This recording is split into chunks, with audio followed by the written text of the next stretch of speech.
Hello, I'm Alex Jones, a syndicated radio and television host based in Austin, Texas. And for many years, I've been exposing the criminal activities of the global elite, also known as the New World Order. And this collection of power-mad megalomaniacs has been using a successive string of terrorist events to usher in their corrupt world government. A world government where populations, their own documents show, will be herded into compact cities, will be issued national ID cards, and yes, even implantable microchips. But in this film, we're first going to look at some historical examples of tyrants and governments, oligarchies alike, using crises, in many cases, terrorist events that they themselves perpetrate against their population, against their own bureaucracies, to create a crisis, to get the people to exchange liberty for so-called security. We're going to look at some historical examples of this, going back to Nero burning Rome to blame it on the Christians, and then fast-forwarding to Adolf Hitler burning the Reichstag shortly after being elected, the governmental building, to blame it on his political enemies, to destroy their Bill of Rights and Constitution, and to announce martial law. Then we'll look at the Northwoods document from 1962, where the Joint Chiefs of Staff and many other sectors of the federal government to the highest levels were planning to blow up airliners full of Americans, full of American citizens. Then we're going to fast forward to the federal government training the drivers, cooking the bomb in the horrible attack, the first attack on the World Trade Center in 1993. They were caught doing it. It was in the news, but got brushed aside. The FBI was caught on videotape admitting it, bombing the World Trade Center complex to get their agenda through. Then, of course, 1995 with the Oklahoma City bombing. Again, staggering amounts of evidence, an absolute proven fact that the government had prior knowledge and was instrumental in engineering the attacks on the Alfred P. Murrah building in Oklahoma City.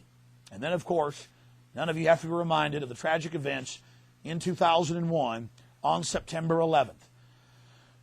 My friends, the government just didn't have prior knowledge of September 11th al-Qaeda attacks. They actually funded, trained, protected, coddled, shepherded al-Qaeda into this country, trained many of the terrorists at the Pensacola Naval Air Station, USA, threatened FBI and defense intelligence officers who tried to stop al-Qaeda, threatened them with arrest. Bush signed, now public document, W199I, 2 months before September 11th, threatening them with arrest if they tried to stop al-Qaeda. And now his approval rating went from 45% to 90+%. The USA Patriot Act that has just eviscerated the Bill of Rights and Constitution has been passed, and yes, it pertains to Americans. Their cashless society, compact city, control grid is falling into place. The people were preconditioned before all of these terrorist attacks to give up their liberties, and then the government will be able to protect them from terrorists. Look at who really stands to gain from this. Look who has the motive. You know, we tripled the FBI's anti-terrorism funding in 1996 after Oklahoma City. They didn't protect us in 2001 from Al-Qaeda, did they? No, they funded and protected them, took their names out of the customs computers, took their names out of the airport computers. Nurse been alive and back to health in a U.S. hospital. You're going to see all the evidence. We had a war on drugs. There's triple the heroin, double the cocaine on our streets. Government's own numbers than there was 8 years ago. Our prison population has gone from 1.3 million to 6.5 million in the last 2 years, going into 2002, with the numbers only expanding. We had a war on poverty. There's more poverty. A war on illiteracy. There's more illiteracy. Now they're going to have this war on terrorism. You're going to see only escalations in it because the government only gets more power, more control over our lives, more funding after each horrible event. 12 people die at the first World Trade Center attack, 168, Oklahoma City, 3,000 plus, the second World Trade Center attack by the government. And now they're telling us get ready for more attacks. And yes, if we don't take microchips, if we don't accept a microchip population, then we're going to get attacked again. And already the states admit they'd already been implementing a national ID card scheme. And then, of course, the total goal. Why the New World Order is pushing all of this. We know they want tyranny. We know this global government is behind it. They're now publicly talking about a New World Order. How did they get all this? And what's their final goal? A world population reduction of 80%, everyone crammed into compact cities, and yes, the United Nations is preparing to release mass plagues on the earth because the elite want the life extension technology for themselves. They know that technology is a double-edged sword that can be used to empower humanity or that can be used to totally enslave humanity. And they know they're in a race against time, that their window of opportunity is closing. And they've got to dehumanize us. They've got to enslave us here on the global plantation now, or they're going to lose control. The New World Order is run by absolutely ruthless individuals, hell-bent on dehumanizing the entire human community, obsessed with total control. These megalomaniacal Satanists are absolutely sworn to the creation of a worldwide tyranny called the New World Order. This is the evidence, and it is conclusive. 911, the road to tyranny. War. Empires are built and maintained by it. Populations rally during time of war. Nothing centralizes power like it on Earth. All throughout history, leaders have used this unifying force to control populations. Humans instinctively shift into mindless groupthink when faced by an outside threat, whether real or manufactured. But now, in the 21st century, the system of control continues, but with more sophistication. You see, if there isn't an enemy to fight, you have to manufacture one. In AD 64, on the 10th of August, Nero, emperor of Rome, set the city ablaze while he fiddled. You see, he had a problem. The Christians were getting too popular. Of course, after he torched Rome, people were more than happy to rip them limb from limb in the arena. The persecution of the Christians is only one of many ancient examples of governments persecuting populations after creating crises. On February 15, 1898, treason was committed by William McKinley's Navy when they blew up their own ship in Havana Harbor to create a pretext for war with the Spanish government. Adolf Hitler had already been elected president, but he wanted to abolish the chancellery and make himself Fuhrer. And to do that, he had to create enough of a crisis to create massive levels of fear in the population so that they would willingly lay down their republic and give it into the hands of this monster. On the night of February 27, 1933, Adolf Hitler's stormtroopers, historical documents now conclusively show from Nazi archives, burned the Reichstag government building to the ground. A wave of arrests then took place across the Reich as the Fuhrer told the people, yes, I will protect you. You will have a utopia world. Everything will be given to you by the state as long as you offer total fealty and support of your Fuhrer.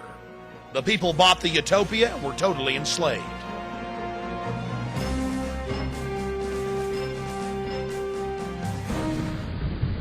Yesterday, December 7th, 1941,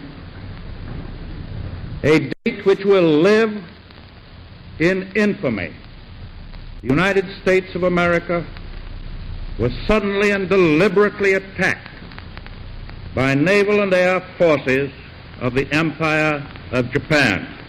It may have been a surprise attack to the American people, but not to the federal government and the military. Months before the attack, they knew the Japanese were preparing for an all-out assault in the Pacific. And now even the History Channel admits, as well as any other historical record, that Roosevelt 12 days before knew the actual date of the attack. They had Admiral Yamamoto's communique saying on the morning of December 7th, we'll attack the Pacific Fleet at Pearl Harbor and deal a death blow. Roosevelt had campaigned on keeping America out of the war. But his backers had been funding the Japanese war machine for years, as well as funding and encouraging Hitler's blitzkrieg. They needed a global crisis to bring in a global government and the birth of the United Nations. That's why 6 months before the attack on Pearl Harbor, Roosevelt had the Naval Command remove the code-breaking machines from Pearl Harbor as well as dismantle the radar. They had to have the crisis to create this global system of tyranny. Think of the dastardly deed they had committed, leaving our troops, our sailors, our boys to die.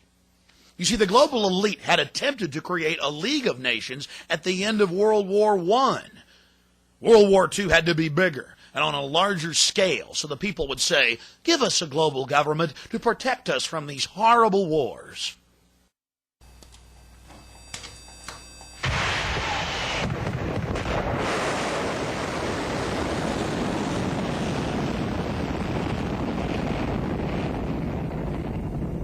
Good evening, my fellow citizens. This government, as promised, has maintained the closest surveillance of the Soviet military buildup on the island of Cuba.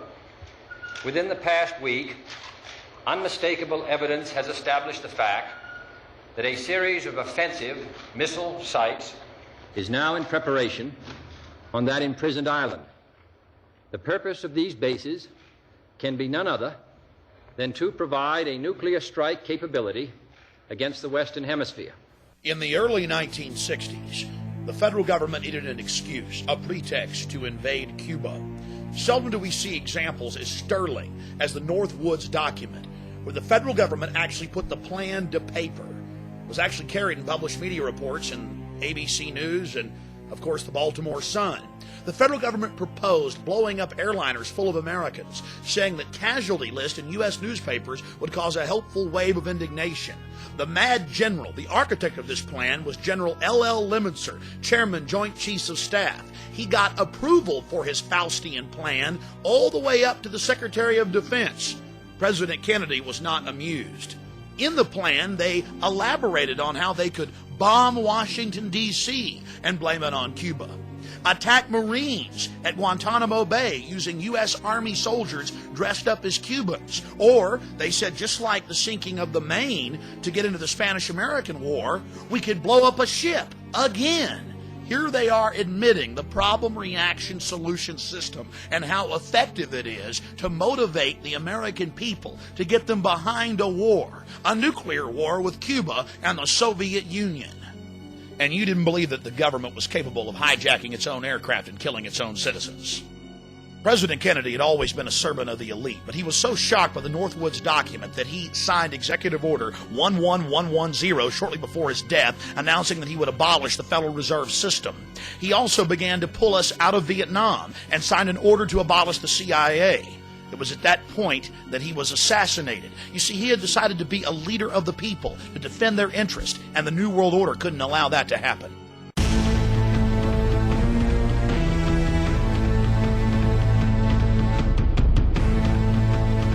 Now you'll see the evidence of the federal government targeting the World Trade Center twice. October 28th, 93, and October 31st, 1993, New York Times, as well as the December 15th Chicago Tribune.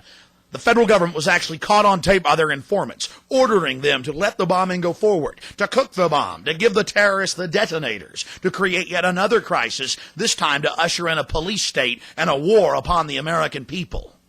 Unlike the Northwoods plan, the FBI actually carried out the attack on the World Trade Center in 1993. They actually hired a retired 43-year-old former Egyptian army officer, Ahmad Salam, and paid him $1 million and gave him real explosives, a detonator, and told him to build a bomb and to give it to the foolish people that he was controlling to allow them to attack the World Trade Center complex.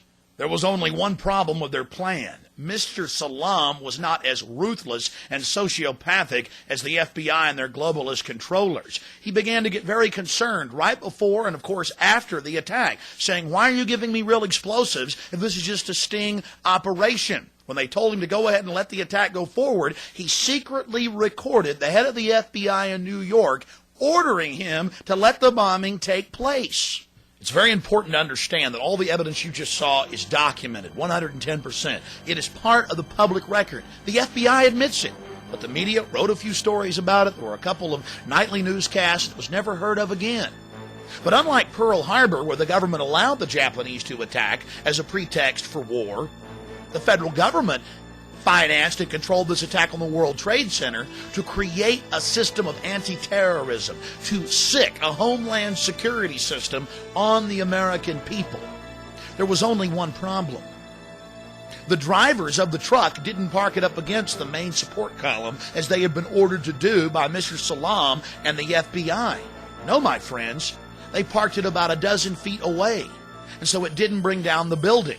And in consequence, they didn't get the massive death toll they needed to create the martial law system they were hell-bent on implementing against our constitutional republic and the American people. To the American people's horror, the feds finished the job on September 11, 2001.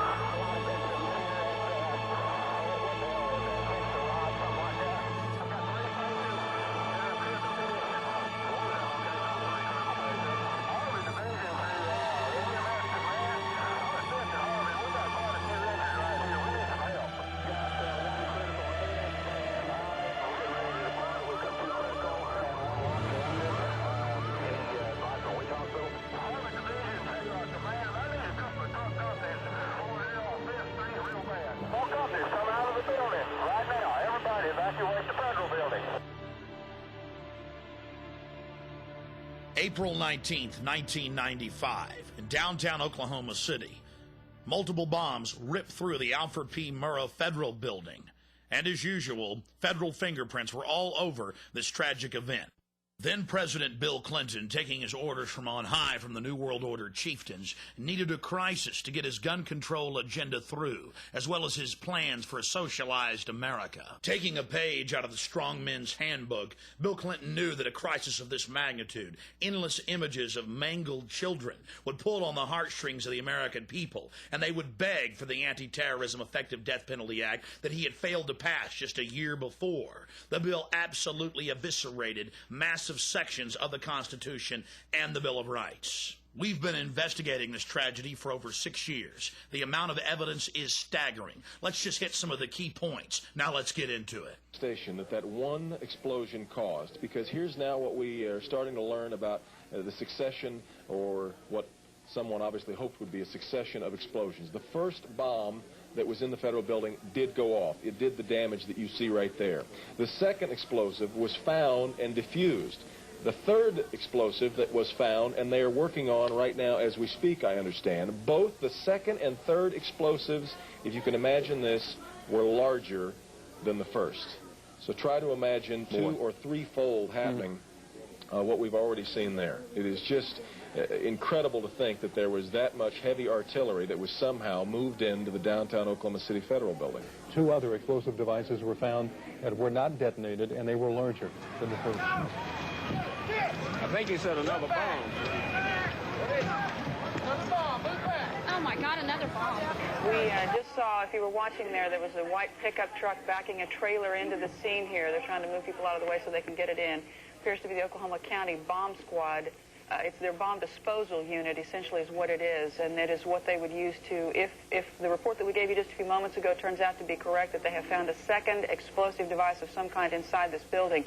They'll back that trailer down there, and the bomb squad folks will go in, and they will use that trailer. You see the bucket on the back there, sort of, this is how they would transport the explosive device away from this populated area to try to do something with it. The Justice Department is reporting that a second explosive device has been found in the AP Murrah building in downtown Oklahoma City. Mike, you're still with us, aren't you? Yes, I am, and I might tell you in addition to that, in fact, what we were told at the scene a few minutes ago was that, in fact, 2 different explosive devices were found in addition to the one that went off. So a total of 3. A total of 3. Now confirmed through federal authorities that a second bomb has been found inside that federal building in Oklahoma City. It was an explosion at 9 o'clock this morning that did that damage you're looking at right there, blowing off the entire north face of that building. Again, you're looking at the north face there. A second bomb was found on the east side of that building. A bomb squad is on the scene. That second bomb has not exploded. We don't know quite the status yet, if they've managed to defuse it, but it has been confirmed that a second bomb was found on the east side. What I have is that one device was deactivated. Apparently there's another device, and obviously whatever did the damage to the Murrah building was a tremendous, very sophisticated explosive device. So President Clinton just called Governor Frank Keating, and he says that 3 FBI anti-terrorist teams are en route to Oklahoma City. Right now, they are saying that this is the work of a sophisticated group. This is a very sophisticated device, and it has to have been done by an explosives expert. Obviously, with this type of explosion. The medical teams downtown are unable to get into the wreckage to retrieve more of the injured because of the presence of other bombs in the area. I just took a look down the street at the Murrah building again. I see another bomb truck going, so apparently they're going to try to get out that third bomb that's been talked about. Still a lot of activity around the Murrah building. Security concerns that another one still might go off. Fortunately, it didn't, because the second device that they found, we understand, was even more powerful than the first. They then found a third device, and you can see the look on this woman's face at the fear that she might have to go through the same thing again. They then found a third device, which was also larger than the first. Hard to feel lucky at this point, but certainly through some good work by some munitions experts and the explosive sniffing dogs, further tragedy has almost certainly been averted here. But it was a great stroke of luck that we actually have got diffused bombs. It's through the bomb material that we will be able to track down who committed this atrocity. It would have been an incredible help to have been able to get a hold of those unexploded bombs. Unfortunately, the BATF, according to police and firefighter testimony, were inside removing them and spiriting them away because they had to keep their story straight that there was only one bomb, a truck bomb. Out of hundreds of people we interviewed, we couldn't find a single person who said they'd heard only one explosion. But, Did you live here, Charles, at the time of the bomb? I live here. I work right here in this building. I was at work. At work. Did you feel it? Yeah, I thought this building was blowing up. How many blasts did you feel? 2. And how far apart were they? Oh, probably about boom, and then it's boom. It's a historical fact, part of the public record, that there were multiple devices inside the Oklahoma City building, and that there were at least 2 explosions. The emergency radio transmission transcripts show clearly that the police and firefighters were on the record witnessing the BATF removing unexploded devices. But you see, we have the actual scientific fact. We have the University of Oklahoma's own seismograph reports, as well as the U.S. Geological Survey reports. 2 different scientific institutions showing multiple explosions. But you see, McVeigh would have had to have had accomplices, and that didn't fit in to the federal story, especially if the reality showed that it had to be somebody who had access to a federal building for long extended periods of time. General Benton K. Parton is the former head of Air Force Weapons Development and had over 30-plus years running the Air Force Weapons Development Program. He has multiple engineering degrees. General Parton was amazed by press reports claiming the building had been blown in and that a truck bomb could cause that damage, when even basic understanding of explosive signatures shows that the building was blown not from the outside in, but from the inside out. Within days of the blast, General Benton K. Parton was on the scene. But of course he was barred access. But from video as well as photographs of the columns, it was obvious to any trained eye that the columns had been blown off by shape charges. In a detailed report, the former head of Air Force Weapons Development laid out the physics, the mathematics. It was a physical impossibility for a truck bomb, even made of military-grade explosives, couldn't even begin to approach the damage that was brought against the Oklahoma City Federal Building. Now the seismographs come in. You see, the seismographs first registered one distinct explosion and then a group of explosions so close to each other that they couldn't be separated. You see, the feds had to have a diversionary blast. They had to be able to tell the world that it was that lone nut McVeigh out front. You see, they needed McVeigh's truck bomb outside so they could cover the fact that there was actually explosives inside the structure. And if you look at the actual crater that was there, it was so small it could hardly be measured. But later in media reports, it got bigger and bigger and bigger. Another key piece of evidence that General Parton raises is that a single bomb explosion cannot account for the failure of column B, which was further from the truck bomb than columns B4 and B5, which did not fail. He concludes that the asymmetrical nature of the damage to the Murrah building is one indication of demolition charges were being used in the bombing. In modern history, literally thousands of structures of every type and design have been destroyed commercially to make way for new structures. But that didn't matter to the BATF, the federal government, and the media. They turned structural engineering on its head, demanding, telling the world that a single truck bomb actually did this damage, and with this signature that clearly showed that the building had been blown out, not in. Not only was the scientific and engineering world in shock disbelief, the general public wasn't buying the story because they'd seen what had happened. Now let's go to an actual news report the day of the tragedy. Some of the floors have just crashed together. I mean, there are some points where you just literally can't get in at all. And then from Chopper 4, at some particular points, we could see all the way through the building. That's the force of the explosion. It just blew out all the walls and everything inside. Blew out all the walls, blew out all the walls, blew out all the walls. Outraged by the federal cover-up, leaders from across Oklahoma, led by State Representative Charles Key, banded together to put together the final report, 550 pages detailing this criminal federal operation. Now let's look at the cowardice of the BATF. You see, they got a warning, but they didn't pass it on to the children in the daycare center. What he told him is that he thought that they had received a tip that morning of the bomb. Yet another witness, a rescue worker, says after she talked with an agent at the bombing scene, she also suspected the ATF was warned and agents stayed away from their office that morning. I asked him if his office was in the building, and he said yes, and I asked if there were any ATF agents that were still in the building, and he said no, we weren't here. Witness number one approached an ATF agent nearby. He claims he asked the agent what had happened, and witness number one says this is what the agent told him. He started getting a little bit nervous. He tried reaching somebody on a two-way radio. Couldn't get anybody, and I told him I wanted an answer right then. He said they were in debriefing. None of the agents had been in there. They had been tipped by their pagers not to come into work that day. Plain as day out of his mouth. They were tipped. Why wasn't anybody else? There was a lot of people, good people, died down there. And if they knew, they should have let everybody else know. Oklahoma City paramedic Tiffany Bible, who heroically responded just minutes after the blast on April 19, 1995, swore in an affidavit that when she arrived, the BATF was in full mop gear, bomb gear that takes at least 30 minutes to put on. When she asked them, oh my goodness, were you guys hurt inside the blast? They said, no, we got tipped off by our pagers not to come in today.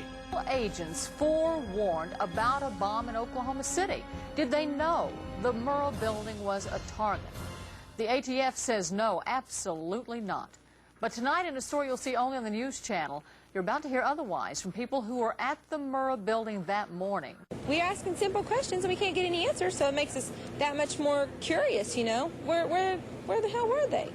The news channel did ask for a private meeting with ATF officials to discuss the credibility of these witness reports, but the ATF refused, saying they had no more to say on the subject. Lee Harvey Oswald acted alone, and so did Timothy McVeigh in Oklahoma City. So we're meant to believe. But hundreds of eyewitnesses reported seeing Middle Eastern men crawling all over this operation. Let's look at John Doe number 2. Because I sat there and I seen McVeigh was with another person. Do you have any doubt in your mind that there was a passenger in the Ryder truck? That's even more. I have no doubt there was definitely a second person, no matter what. There was 2 people in this vehicle. John Doe number 2, and there was a $2 million price put on his head, and now they're saying there's no John Doe number 2. And our witnesses picked out of photo lineups. The news channel shared the information and surveillance tapes of this man with the FBI. They've had some of that material long before our reports went on the air. In the building, and I looked out the window, and I seen the Ryder's truck, and I seen a man get out of the Ryder's truck. She was just 10 feet away from the man depicted in this sketch when he stepped out of the Ryder truck. He was olive complexion, and he had black curly hair. He was wearing the baseball cap, but his curls were sticking out of his head. It was short in the back, but you could still see the curls in his hair. He was not American. He was foreign. You can tell by his skin, his face, the way his face was. We asked FBI spokesman Dan Vogel if John Doe number 2 is still part of the investigation. Does he exist? The answer, yes. The FBI is still trying to locate and identify John Doe number 2. The man in our reports is Iraqi. Today, the FBI says they are not pursuing a Middle Eastern connection. This doesn't mean it has been ruled out. That could change tomorrow. State, local, and federal police around the country actually detained dozens of Middle Eastern men trying to exit the country. Former Iraqi Republican Guard officers like Al Husseini Hussein. Despite all this evidence, the Clinton Justice Department said, release them. We don't want to talk to them. There is no Middle Eastern connection. In the making of this documentary film, our team has interviewed scores of former FBI agents, current FBI agents, police officers, detectives who were on the scene and who worked the case. They arrested members of the Iraqi Republican Guard while trying to flee the United States. They would open up their bags and find blue jogging suits, bomb-making materials. They would try to hold them, try to charge them. They could have convicted them in front of a jury, according to my sources. But Bill Clinton demanded their release. Later, I interviewed David Shippers, the man that impeached Bill Clinton, that brought down the mob in Chicago. And David Shippers stated that the Oklahoma City bombing team was the same people involved in the World Trade Center attack on September 11th. And guess what? Al Husseini Hussein was actually working in the Boston airport. It's amazing. Now we see the grand plan of the feds. These people are actually working for them. All the evidence shows. And the details are chilling. We'll also focus on surveillance cameras that caught the bombing on tape, and maybe the men behind the bombing. The News Channel has new information tonight that there's a chance surveillance tapes could be the smoking gun evidence. Now, we asked candid questions in a rare face-to-face meeting with ATF officials close to the investigation. We learned that video collected from downtown businesses the morning of April 19th may someday be played before a jury. Officials won't say who or what exactly is on the tape. However, numerous sources have confirmed the tapes exist and that they reveal more than one bomber. So what evidence are they asking for? They're asking for video taken from the Ryder truck from the Rigi Towers. Well, Kevin, it's a question we've all been asking. We've been asking that question since we first broke the story that surveillance cameras aimed at the federal building could have captured all those involved on tape. Now, sources have confirmed those tapes exist and that they show more than one bomber. The FBI also confirmed those tapes exist when they refused to release them, claiming the video is part of a criminal investigation. And now, for the first time, we get an on-the-record response from the head of the Dallas office, ATF. We learned that videotape could be unveiled as part of the prosecution's case. No officials will discuss specifically what's on the video, but we have been able to recreate some of what may have been captured by downtown surveillance cameras through the eyes of the witnesses. Now, you're looking at a computer recreation of the final movements of the Ryder truck according to the people who crossed its path at 5th and Harvey, moments before the explosion. Tonight at 10, the witnesses will detail their memories of how they believe the suspects carried out the crime and made their getaway. Now, all these accounts share a common and unsettling similarity. The witnesses say they saw several accomplices, including the infamous John Doe number 2. ATF officials tell us the elusive John Doe is still part of this case, but will not comment any further. However, they did tell us that there's a lot about this case we don't know yet, information you can't find in the indictments against Timothy McVeigh, Terry Nichols, and Michael Fortier. It was just hours after the bombing when the news channel first told you about the possibility that surveillance cameras may have captured the explosion and the killers on tape. Our sources and sources for the LA Times describe what's actually on those tapes. The information shows some huge surprises, the biggest that it may have been John Doe number 2, not Timothy McVeigh, who detonated the bomb. Brad Edwards has the latest on the investigation in this exclusive News Channel report. Our new information comes directly from a source that has seen parts of those surveillance tapes. It also comes from reports now in the Los Angeles Times. But perhaps the biggest surprise is contained in the News Channel's own information.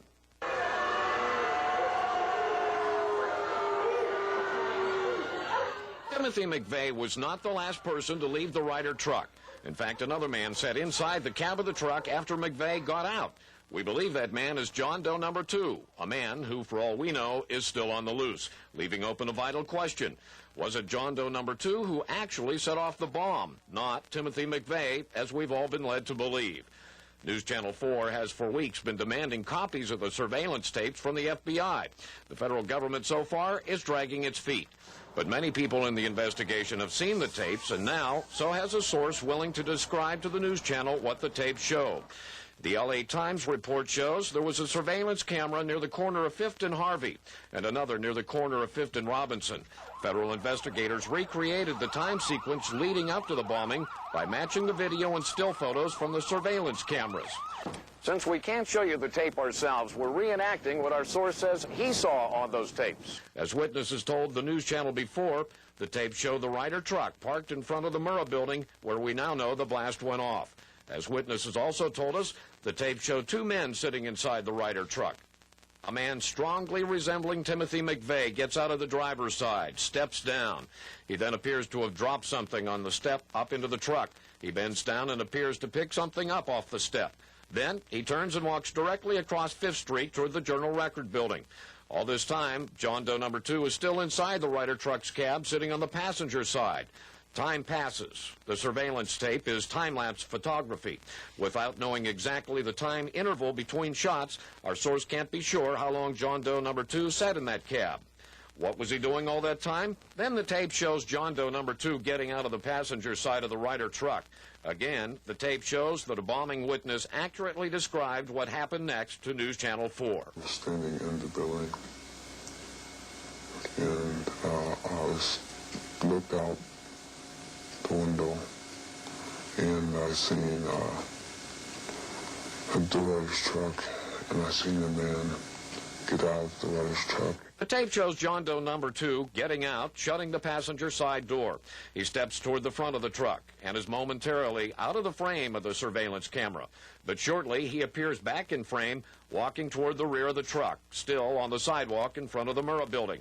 Again, he turns east toward the front of the truck, looking toward the street. John Doe number 2 then walks diagonally across 5th Street toward the east, as if heading toward the YMCA or the intersection of 5th and Robinson. He again leaves the frame of the camera. Another camera shooting from another angle clearly shows the actual explosion that destroyed the federal building and killed 169 people. So what does the mysterious John Doe number 2 look like in the tapes? The man who stayed inside the Ryder truck, possibly triggering the bomb? Well, his features are obscured by a baseball cap in the portion of tape seen by our source, the same kind of cap shown in the composite drawing first released of John Doe number 2. The cap was a sports cap, flame style. The man himself was taller than the man resembling McVeigh and much thicker in build. He appears to have a dark or olive complexion. Our source saw only a few minutes of tape. He didn't see all of the almost 20 minutes of surveillance tapes that reportedly were distributed to FBI agents around the country to help in their investigation. But they do show enough to raise some crucial questions. Who actually set off the bomb? What was John Doe number 2 doing in the cab of the truck after the McVeigh lookalike got out? And how did John Doe number 2 get away from the Murrah building? My understanding is there was a video of McVeigh getting out of the Ryder truck, jumping into this other pickup with John Doe number 2. Well, where's that video? Are we ever going to get to see it? Do you realize what you've just seen, America? The government had multiple surveillance camera tapes. In fact, when it finally came out in court, when the federal government declared in 2001 that they wouldn't release the videotapes because of national security implications, that there were actually 12 surveillance camera tapes that had these different Islamic individuals, these Arabic men with McVeigh and others, as well as the BATF hiding out right down the street, preparing to pounce on the operation and declare themselves the heroes, the saviors, the victims. Think about it. Now in 2001 and right into 2002, the federal government claims national security and refuses to release 12-plus surveillance camera tapes. What are they hiding?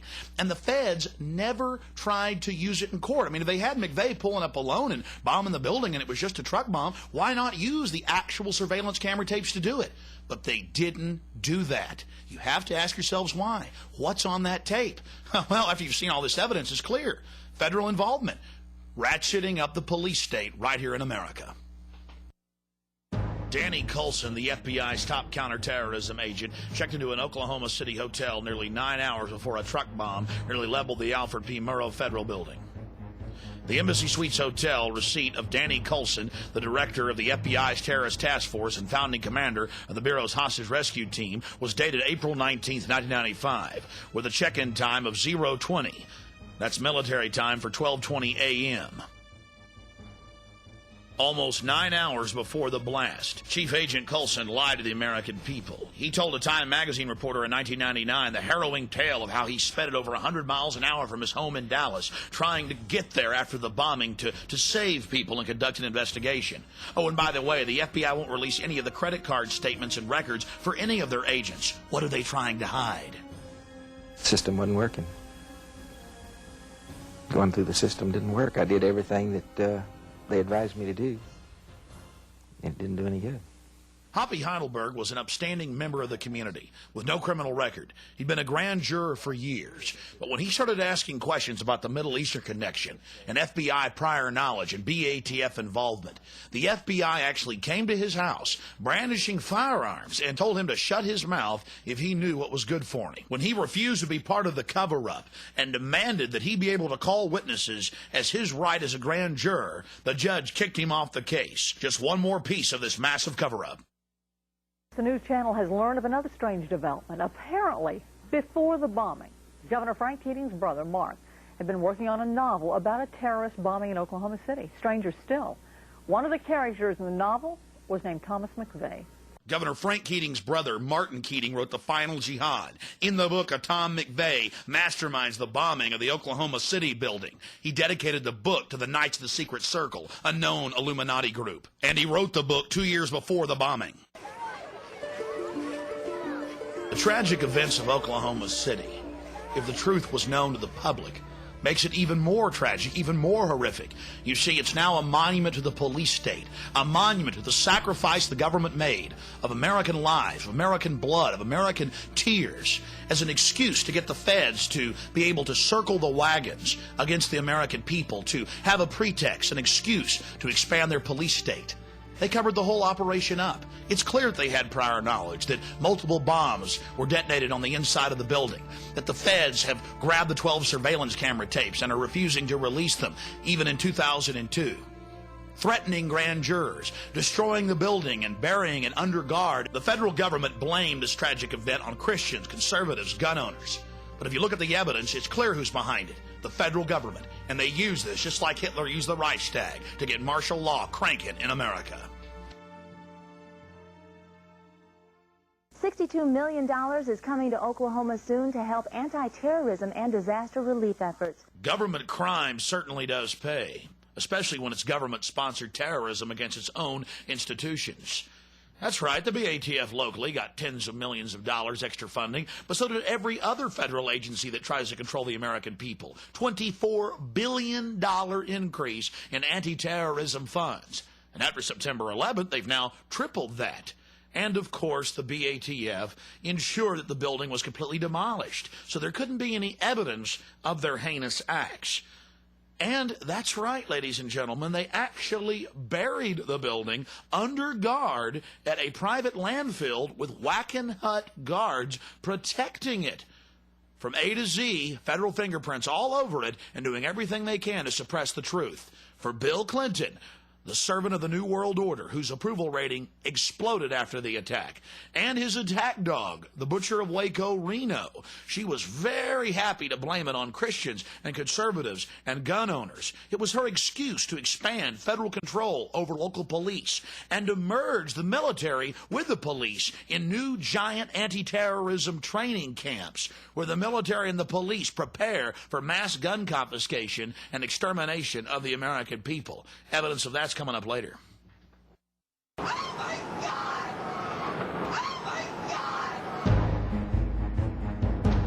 You've seen the evidence of government-sponsored terrorism throughout history.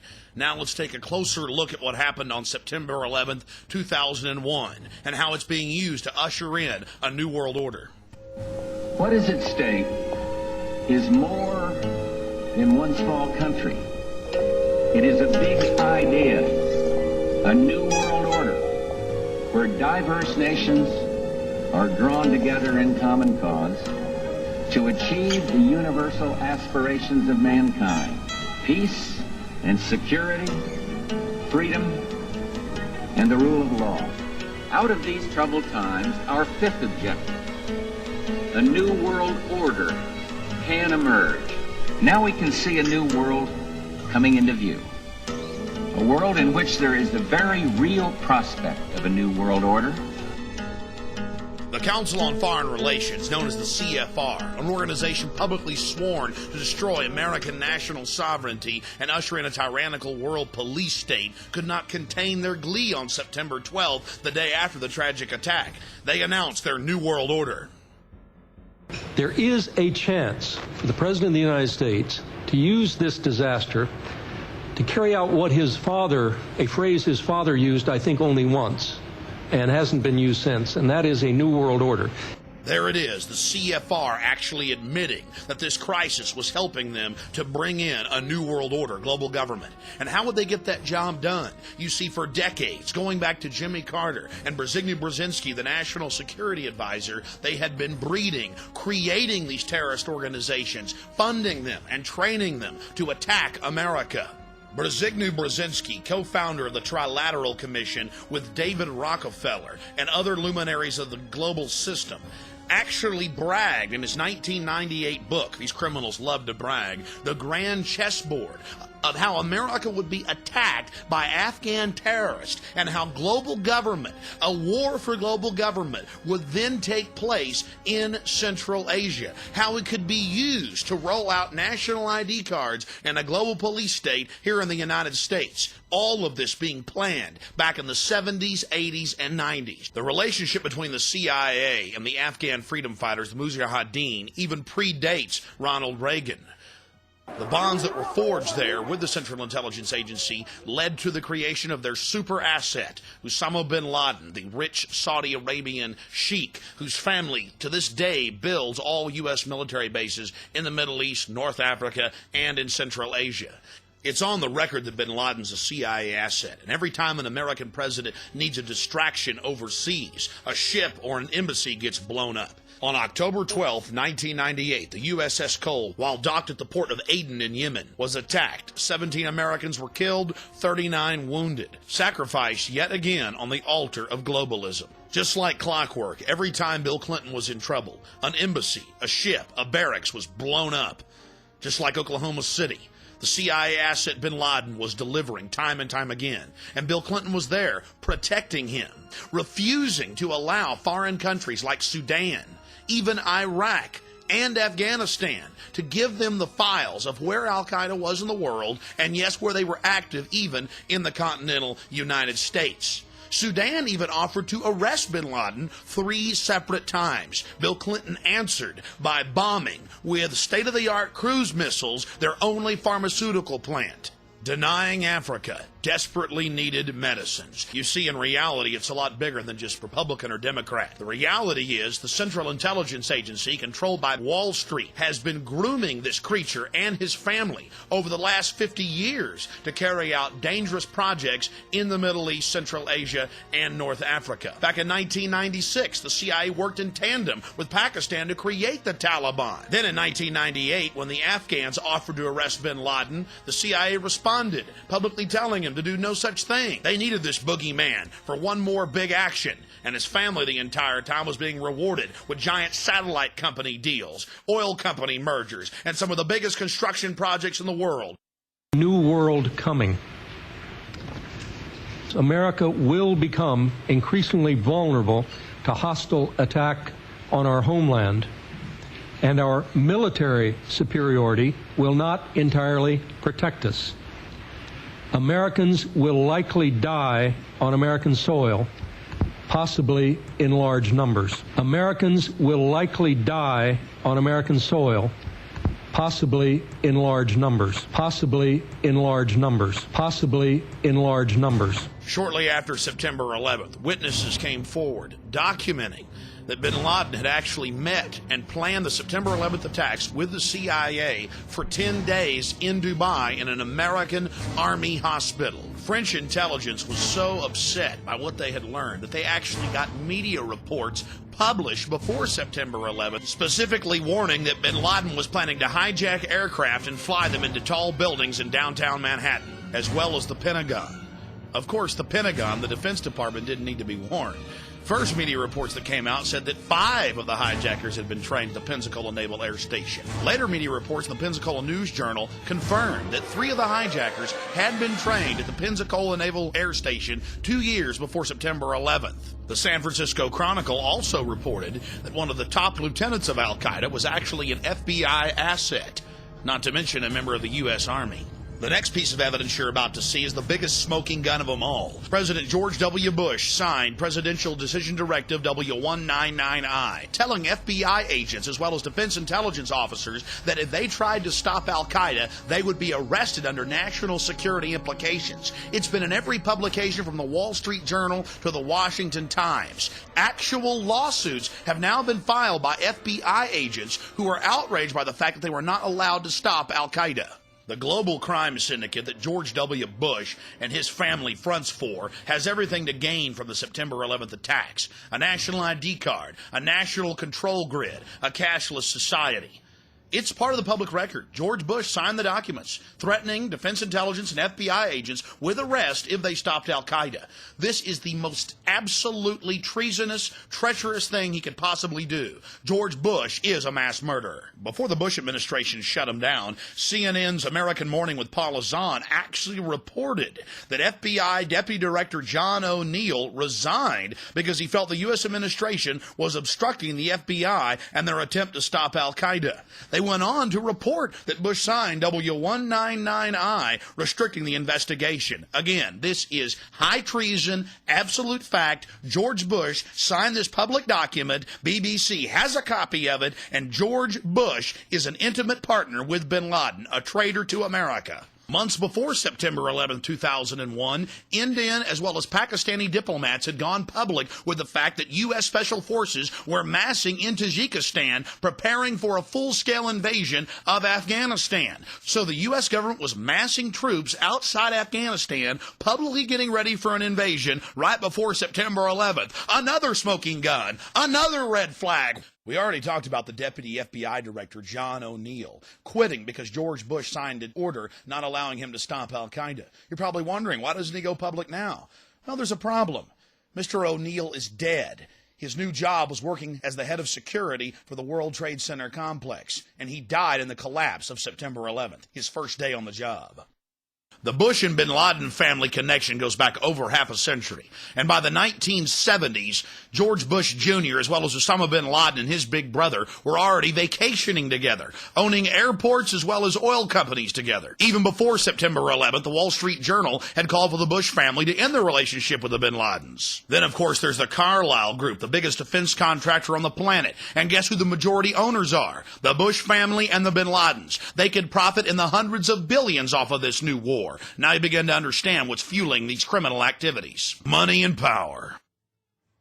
Dozens of respected publications have asked a simple question. What brought those buildings down? Especially Building 7 that wasn't even hit by an aircraft. Lou Caccioli, a 51-year-old firefighter in New York who was trapped inside the building, reported that multiple bombs were going off all around him. There are other eyewitnesses, former military munitions experts and police officers, as well as structural engineers. The oldest firefighting magazine in the country was absolutely outraged, demanding a real investigation. According to their evidence, there's no way that aircraft could have brought down those buildings. And don't forget Building 7. Nothing hit Building 7, but still it collapsed in a symmetrical fashion. The September 12, 2001 San Francisco Chronicle reported that Mayor Willie Brown was warned by the federal government not to fly on September 11th. He was warned the evening before. Now, of course, under pressure from the White House, Willie Brown refuses to say exactly what federal agency warned him, just that he was warned not to fly on September 11th. I wish the rest of the American people would have gotten that warning. But, of course, if the American people would have been warned, then the government terrorist attack wouldn't have had its desired effect, to have the people begging for a nightmare global police state. On September 3rd, Salman Rushdie, author of the Satanic Verses, got a warning from the U.S. authorities not to fly. They went so far as to ban him publicly from flying, and the FAA admits they did it on the record. More chilling evidence of the U.S. government's prior knowledge.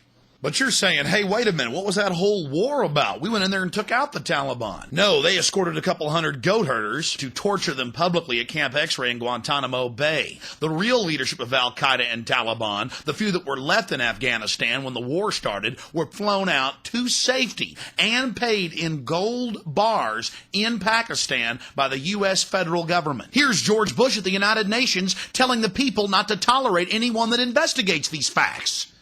Let us never tolerate outrageous conspiracy theories concerning the attacks of September the 11th, malicious lies that attempt to shift the blame away from the terrorists themselves, away from the guilty. I guess it's un-American to investigate the facts. Let's just call it a conspiracy theory, especially those FBI agents that have gone public about George Bush telling him not to stop Al-Qaeda. Conspiracy theories, conspiracy theories. Conspiracy theories. What you're about to hear is not a Freudian slip. It's a carefully crafted speech as Bush throws it in your face about dark cults of evil gaining power off of human suffering. The hijackers were instruments of evil who died in vain. Behind them is a cult of evil which seeks to harm the innocent and thrives on human suffering. Theirs is the worst kind of cruelty. The cruelty that is fed, not weakened, by tears. Theirs is the worst kind of violence. Pure malice while daring to claim the authority of God. We cannot fully understand the designs and power of evil. It is enough to know that evil, like goodness, exists. And in the terrorist, evil has found a willing servant. Evil has found a willing servant. Evil has found a willing servant. 5 months before September 11th, David Shippers, the man that impeached Bill Clinton, that brought down the mob in Chicago, was actually getting investigative reporters on the O'Reilly factor warning of an impending terror attack on Lower Manhattan. We'll take you now to an exclusive interview with David Shippers from my syndicated radio broadcast. I began to get information concerning the Middle Eastern connection in Oklahoma City. And we've had Colonel Craig Roberts, who was a detective working the case, on this show many times, a month before the attack, predicting one was imminent, right here on this show. Yeah. And he has all that same information. They actually arrested some of these guys, and the Justice Department in 95 said release them. That's right. And the word's out right even today that they're not allowed to touch them. The Oklahoma City police are not allowed to touch these people. And again, from what I'm understanding, they're up to something again in Oklahoma City. I don't know what it is or what their target is, but these same people are at it again. Now, later you got it from FBI agents in Chicago and Minnesota that there was going to be an attack on Lower Manhattan. Everybody, yeah. I mean, it's everybody, and that's what started me calling. I started calling out there. First of all, I tried to see if I could get a congressman to go to bat for me and at least bring these people out there and listen to them. I sent them information, and nobody cared. It was always, we'll get back to you, we'll get back to you, we'll get back to you. Then I reached out and tried to get to the Attorney General when finally we got an Attorney General in there that I would be willing to talk to. And again, I used people who were personal friends of John Ashcroft to try and get him. One of them called me back and said, all right, I've talked to him. He will call you tomorrow morning. This was like a month before the bombing. The next morning I got a call. It wasn't from Ashcroft. It was from somebody in the Justice Department. One of his handlers. Yeah, and I started telling him the situation. He said, well, you know, we don't start our investigations at the top. I said, I'd like to talk to the Attorney General because this is vital. And he said, we don't start our investigations at the top. Let me look into this, and I'll get back to you. Well, as I sit here today, I've never heard from him. Now, again, David Shippers, I mean, you're big in Washington. You were the top lawyer that got Clinton impeached. You're highly respected. You know the senators, the congressmen. You're calling up. You've got these FBI agents and others feeding you this information. They're being pulled off the cases. They're angry. That's even been in the news now from Minnesota and Florida and other and Illinois. They know what's going to happen. The Sudanese in 96 and 98 tried to arrest bin Laden for Clinton, tried to give us the names of al-Qaeda. Clinton wouldn't take it. Didn't want any part of it. Wouldn't touch it. So we've got all this developing. We've got police officers and FBI on the ground who know who bombed Oklahoma City. They've got them in custody with blue jogging suits and bomb-making components. They're ordered to release them. All this is unfolding. 3,500 to 5,000 Iraqi Republican Guard. We know there's a Saddam-Iraqi connection here. I mean, they knew this. Why in the world, David Shippers, did they allow this to take place is the question. I'll tell you something. This is one of the things that, to me, it is almost inconceivable that with the knowledge they had that they would turn their back. Just assume that they had investigated and gone in after the Oklahoma City bombing as they're doing now. There never would have been an attack on the trade towers. As a human being, as a former prosecutor, as a lawyer, as a guy who represents agents all over the United States, it is inconceivable to me that those bureaucrats in Washington would turn their back on the obvious for their own purposes. And now the World Trade Center complex is absolutely destroyed. Yeah, there's more coming. Now, you say that from your sources, I know you represent a bunch of FBI agents that are hopping mad. You probably can't talk about the specifics. You say you're representing them. Are they getting ready to sue or something? Oh, well, they're hoping to. I don't want to get them in court. I want to get them into the Intelligence Committee, somebody who can go to these, someone who has the authority and the ability to go to the FBI bureaucrats and say, butt out, we're going to do this right. I'm sure you're aware that on History Channel, they've been reporting for years. It's now confirmed that we had prior knowledge of the Japanese attack, and they allowed that to take place. Sure. And now you see the UN empowered, World Court empowered. Looks like the UN's going to get to take over all that oil supply there in Central Asia. The face-scanning cameras were in trouble. Now they're on the fast track. Yep. This has sure brought the police state more funding. Sure has. And I've been saying for years that once you have license, which we've had, the next step is tyranny, and it really is scary. The whole thing is scary. The American people are saying, I want to be safe. And I will, who was it, Ben Franklin said, if you give up your liberties for security, you will eventually lose both your security and your liberties. Absolutely. What was the intel you were getting from these agents? What were they saying? This agent here in Chicago filed the affidavit where he laid out the whole way that the money moves, the way that it's handled, how it comes out of the Middle East into the Chicago area, not only Chicago, but into the United States, how it's covered, how the operatives are covered, and then how the money gets back, how it's transferred back, and where it's kept while it's here. And that affidavit ran like 30 pages, laid it out. And that was the only one. He had to go through hell on earth in Washington. He had to fight like a tiger.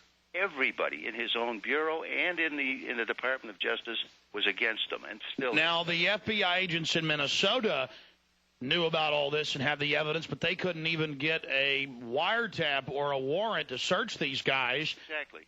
And we're talking about some of the actual hijackers. Exactly. And this, and then this woman that was talking to me, she had other contacts who were in naval intelligence and in other areas, and she was reporting that there was one of these terrorists that was involved or connected with the bombing in Oklahoma City was working at the Boston airport. One of my, a friend of mine who happens to be an agent, had information showing that there were Hamas operatives working in baggage in areas at O'Hare Airport with free access to any part of the airport. But no one would listen. Clinton and his boys didn't want the United States to realize that Flight 800 was a terrorist attack and that the Oklahoma City was a terrorist attack because they didn't want to have to admit that the intelligence of the United States was totally destroyed. Well, Craig Roberts says it best. They wanted to demonize the patriots, exactly. The Christians, and create this internal security force to watch Americans because, oh, the precious Arabs, they can't do anything wrong. That's exactly what they started. Remember, I forget what nitwit it was that came out and said, you know, you can really blame some of the Rush Limbaughs and the talk show hosts who are fomenting this terror. Well, that was Bill Clinton. Clinton made that statement. And they had a handy guy in McVeigh. They had a real handy guy. I also know, and I know this through affidavits that I've read, that there were people, eyeball witnesses, who saw the Middle Eastern man running from the scene alongside McVeigh. And why don't the feds just release those 12 surveillance camera tapes if it's just McVeigh alone? Those surveillance camera tapes are going to show that there was a Middle Eastern man running with him. Some of these people who gave affidavits were interviewed by the FBI during the course of the investigation. They were interviewed about the second person they saw, and the agents tried to make them say that the second person was Nichols. Every single one of these people said absolutely not. It was a Middle Eastern type individual. Al-Husseini. Now, listen to this. None of those 302s, none of those investigative reports have ever surfaced. So the FBI comes up with all these thousands of documents that they claim they overlooked, but the key ones where they tried to get them to say it was Nichols never surfaced. What were they saying about the attack on Lower Manhattan? Originally, the original report that I got was that they had arranged for 3 attacks on the United States. 1, they were going to take down an airliner. 2, they were going to attack a federal facility in the heartland of the United States. First one's TWA, Oklahoma City, right, in reverse order, and then now. And the third one was going to be a massive attack in Lower Manhattan. The original plan was a suitcase tactical nuclear weapon. The people that I was talking to were very, very, very credible people. And but okay, here's the bottom line question. You're getting intel, attack on Lower Manhattan, third big attack. What did you say? I mean, who did you talk to? I mean, we know you tried to get to the Attorney General and I tried others. to get to the Attorney General. My first move was to go through some of the people I knew in Congress to see if I could, somehow, because I was working on a two-front. It was really a two-front war. On the one hand, I wanted to get someone to listen to Jana about Oklahoma City, but and what was coming up, what may be coming up. On the other hand, I was trying to get somebody to understand that Hamas has infiltrated the United States. I tried the House, I tried the Senate, I tried to get to the Department of Justice. The very people that put up roadblocks on the attack against the terrorists under Clinton are still there. And they still constitute almost like a moat between the people with information and the people who should hear the information. So when you're talking to these Justice Department people and folks in Congress trying to give them all this information, what do they say to you? They say, oh, my, that's wonderful. Yeah, we'll get right back to you. I have never got a call back. When I was on a radio program out east, out in Pittsburgh, and I hinted at this. I just hinted that the FBI was sitting on information when they should have been sharing it with others, and as a result, there was a breakdown in intelligence. The next morning, I got a call from the office of the Speaker of the House, who happens to be an Illinois Republican. Hastert, right. And they said, we understand. They hadn't heard the show, but they said, we understand you've got some information, et cetera, et cetera. I said, yes, I do. I would really like to share it with somebody. I have at least 2 and maybe 3 witnesses that should be subpoenaed to come out there and testify in executive session and tell you what I was talking about. Okay, we'll get back to you. That never heard again. A couple of days later, I got a call from the Senate Intelligence Committee. We hear that you've got information, et cetera, et cetera. Yes, I have information, and I'd be perfectly willing to bring it out to you, or I'd be perfectly willing to have my witnesses go in there and testify, but they have to be subpoenaed. Okay, we'll get back to you. That was last week. I still haven't heard a word. I talk to people like you who are in the media, people who are really well aware of what's going on, and they cannot believe that this can happen. Strangely enough, the one people that I haven't heard from is the FBI intelligence people. Of course, if I did hear from them, I wouldn't talk to them anyhow, because they're totally incompetent. They got their funding tripled after the first... Sure, boy, that's great. They can all get a raise, and they can all sit around and tell everybody that their informants tell them this and informants tell them that. I'm still trying, and I'm still trying to get somebody to listen to me out there and listen to my witnesses, and to at least take the material. You know, Dana Davis had the same stuff she showed me. She walked into the FBI in Oklahoma City shortly after the bombing and said, here, I have all this material. It may be of some assistance to you. And they said, we don't want it. They refused to even take it. Just like Sudan trying to give us the names of al-Qaeda and arrest bin Laden. Exactly. And they said, we don't want to do that. Well, then I think you're an investigator. You're a prosecutor, Mr. Shippers. You prosecuted the President of the United States, successfully got the indictment, but not... prosecuted the outfit here in Chicago for 5 years. So, you can see the motive. I see more intelligence funding. I see the cashless society with the biometrics. I see an expanded UN. I see NATO planes patrolling our skies. Right. UN General McKenzie on Nightline the 19th, the week after the attack, 8 days after the attack, saying we need UN troops on our borders. I see global government being empowered and a takeover of the Middle East and Central Asia by the West. I mean, I see great dividends for them by allowing this to happen. So I hope to God you're wrong. I do. But and I can't fight with you or argue with you on it because it does seem to be heading that way. For trying to protect their country, the heroes get crucified. The heroes get crucified, and the bureaucrats sit out there and tell each other what a great job they're doing until another city blows up. And then they say we need more tools. They have all the tools in the world. They could have found the money years ago if they had just listened. We've got to go public because we tried to do it the right way. We tried to do it by going to the people in whom you would normally repose your confidence and trust. It didn't work. Nobody cares. Well, we know this. The bureaucrats are going to get even more funding now. You want more evidence of prior knowledge? The October 24th, 2001 Associated Press reported that Ari Fleischner at a White House press briefing admitted that George Bush and much of his cabinet were already on Cipro on September 11th, 3.5 weeks before the first traces of it popped up in Boca Raton, Florida. This is a whole nother section. We can make a whole other film on it, but it was actually proven that the anthrax was sent from Fort Detrick, Maryland, a U.S. weapons lab, again to create fear. Another smoking gun. It never ends.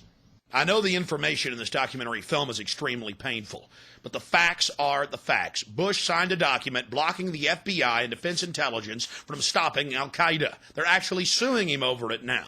And realize that it's Democrats as well. The New World Order controls things at the top, and if we don't hold government responsible, they're going to use this terror to get more control over our lives.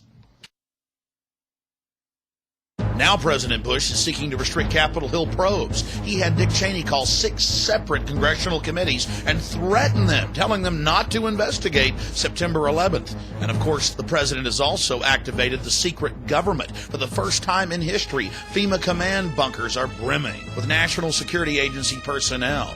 And on top of it, Congress wasn't even advised. Neither the Senate leader nor the Speaker of the House were even told, despite the fact that they are in the direct line of ascension in the chain of power. Why isn't the president including elected officials in the continuity of government program? Back in 1999, there was a rising young star in Russia. He just stepped down as the head of the KGB, the new FSB, Vladimir Putin. He was Boris Yeltsin's top deputy. But how was he going to get into office when the polls showed the people didn't want him? Simple. he was caught blowing up 3 separate apartment buildings. That is, members of the FSB were, with explosives. Moscow police actually arrested them. Now in 2002, members of the FSB, the Federal Security Bureau, have gone public with the information, as well as explosives experts and Vladimir Putin's best buddy, Boris Berezovsky. They seized his media empire when he reported the facts. Again, Moscow police, back in 1999, actually caught members of the FSB planning the bombs in a 4th building to create fear throughout the population. Now, other top government officials have gone public, saying that they knew the government was actually preparing to bomb buildings in 1999 as a pretext for control. And now they're actually seizing the videotape that proves it when Russian journalists, as well as Russian politicians, try to bring the film back into the country. So, carrying one of them terrorist manuals, are we?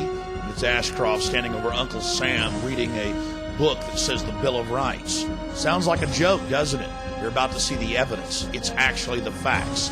They're teaching police that if you read the Bill of Rights, you're with the terrorist. What has America come to? We're becoming more and more Sovietized every single day, and our new gracious homeland leader is George W. Bush. It's a sick joke. Who really stands to gain from this terrorism? The evidence is clear. The forces of the New World Order. Now let's talk about terrorism.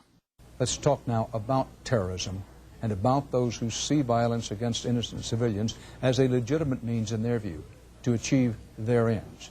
This new law that I signed today will allow surveillance of all communications used by terrorists, including emails, the internet, and cell phones. The answer is yes. It's a war we have to win if we're going to protect the people of this country. I think the real issue is, what do we sacrifice, what do we give up in the process? So there is going to be a continuing trade-off between security and liberty and freedom going forward in the 21st century. Security is having this discussion right now with the political leaders, and we're probably going to be asked to do some things that many people might not like, because it's going to call into question some of the freedoms that we have had. Politics of terror. In the 20th and 21st century, inspection of any major terrorist event reveals that it is actually governments financing terrorist organizations to get a desired political outcome, to condition their population to accept higher levels of control. You've seen Hitler, Stalin, Mao. You've seen them all do it throughout the 20th century. And now in the 21st century, they're telling us it's going to be the century of terror and the century of a new world order. Look at the U.S. government. They tell us to give up our rights while our borders stay wide open, while tens of millions of people pour across our borders, come in through our ports, and land on airplanes. They have the nerve to tell American citizens that we must accept a national ID card in the name of safety. Use some common sense. The government tells us to leave the borders open even after September 11th and then treats us like slaves. Doesn't make any sense unless you're a slave master. You see, ladies and gentlemen, you have been declared the terrorist. You're looking at an FBI flyer, and they've gone out nationwide, where the FBI actually states that Christians, conservatives, gun owners are part of terrorist organizations. Defenders of the U.S. Constitution are listed as terrorists. If police encounter them, call the FBI anti-terrorism hotline immediately. Even defenders of the U.S. Constitution, people that make numerous references to the U.S. Constitution. Wait a minute, I thought police swore an oath to protect and defend the Constitution. Not in the new America, not with an America with a big fat K. Face the facts, America. You are the terrorist. Abby Newman claims the checkpoint was unconstitutional. State police say the stop was legal, and Newman took it too far when she assaulted them. You can take a look at the video from the trooper's car, taken here from the website Infowars.com, and judge for yourself. Notice that the media wouldn't show a full screen, so no one could tell what was actually happening. We'll show you what really happened. I need to know who you are. No, you don't. Yes, ma'am, I do. I am not speeding. I am not intoxicated. I have given you no reason to stop me, and this irritates me. And I would be very happy to go into town and talk to the supervisor. Sir, you cannot. You cannot. This is my... Step out of the vehicle. No, sir. You cannot reach into this vehicle. Sure I can. You cannot. I got to know who you are. You do not. I must know who you are before you can go down the road. I have not broken any laws. I have not accused you of breaking any laws, ma'am. You just reached in my vehicle and opened this door and are I have no idea who you are. The officer admits she's done nothing wrong, but she still must present her papers, all part of being guilty until proven innocent. I need to know who you are. Do you have a driver's license? You just proved to me you don't have probable cause because you don't know who I am. Okay, shut your ignition off for me. Pardon me? Turn your car off for me. Why do I have to do Because I'm that? asking you to turn my car off. You are violating my United States constitutional rights. Any laws that go contrary to the United States Constitution are null and void, and I do not have to submit to them.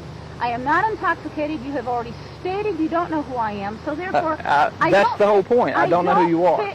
I've told you who I am. Okay, this is an approved checking detail site. Are you going to tell me who you are? No, sir. You're not going to tell me who you are? You have not charged me with anything. You've not told me I've done anything wrong, and I do not owe you that, sir, because I don't serve you. You serve me. Okay. Because when you take one, you take another, and before you know it, we can't go anywhere without our papers, and that's what this is. May I see your papers, please? You can't travel down this road, ma'am, unless you show me your papers, please. You've already told me that the stickers are in order. I wasn't traveling in undue speed. I've done nothing wrong, and this is absolutely wrong. Don't reach inside my vehicle. I'm going to place you under arrest for obstruction of justice. What am I obstructing, sir? Sir! Step out of the car for me. Step out of the car for me. You are physically forcing me Step out of the car. No, sir, don't you touch any of my personal belongings in this car. You're right, I've recorded this conversation. That's assault. Yes, I did. Resisting arrest. It is not assault. I'll get the car. Don't you take one single item out of my vehicle, sir. I'm not fighting you. You're under arrest for resisting arrest, obstruction of justice, and assault on a police officer. I did not assault you. Think about our priorities in America. At a warrantless Fourth Amendment violating checkpoint, they pull over a housewife with no criminal records. When she simply doesn't want to get out of her car, they grab her and charge her with assaulting them. Let's take a closer look, and you can judge for yourself what this thought criminal has done. Sir! Step out of the car for me. Step out of the car for me. You are physically forcing me Step out of the car. No, sir, don't you touch any of my personal belongings in this car. You're right, I've recorded this conversation. That's assault. Yes, I did. Resisting arrest. It is not assault. I'll get the car. Don't take one thing You have the out right of to this remain vehicle. silent. Anything you say can and will be used against you in court. You have the right to speak to an attorney and have him present while you're being questioned. If you cannot afford to hire an attorney, one will be appointed to represent you without any cost to you before any questions if you desire one. Do you understand those rights as they've been read to you? Do you understand your rights as they've been read to you?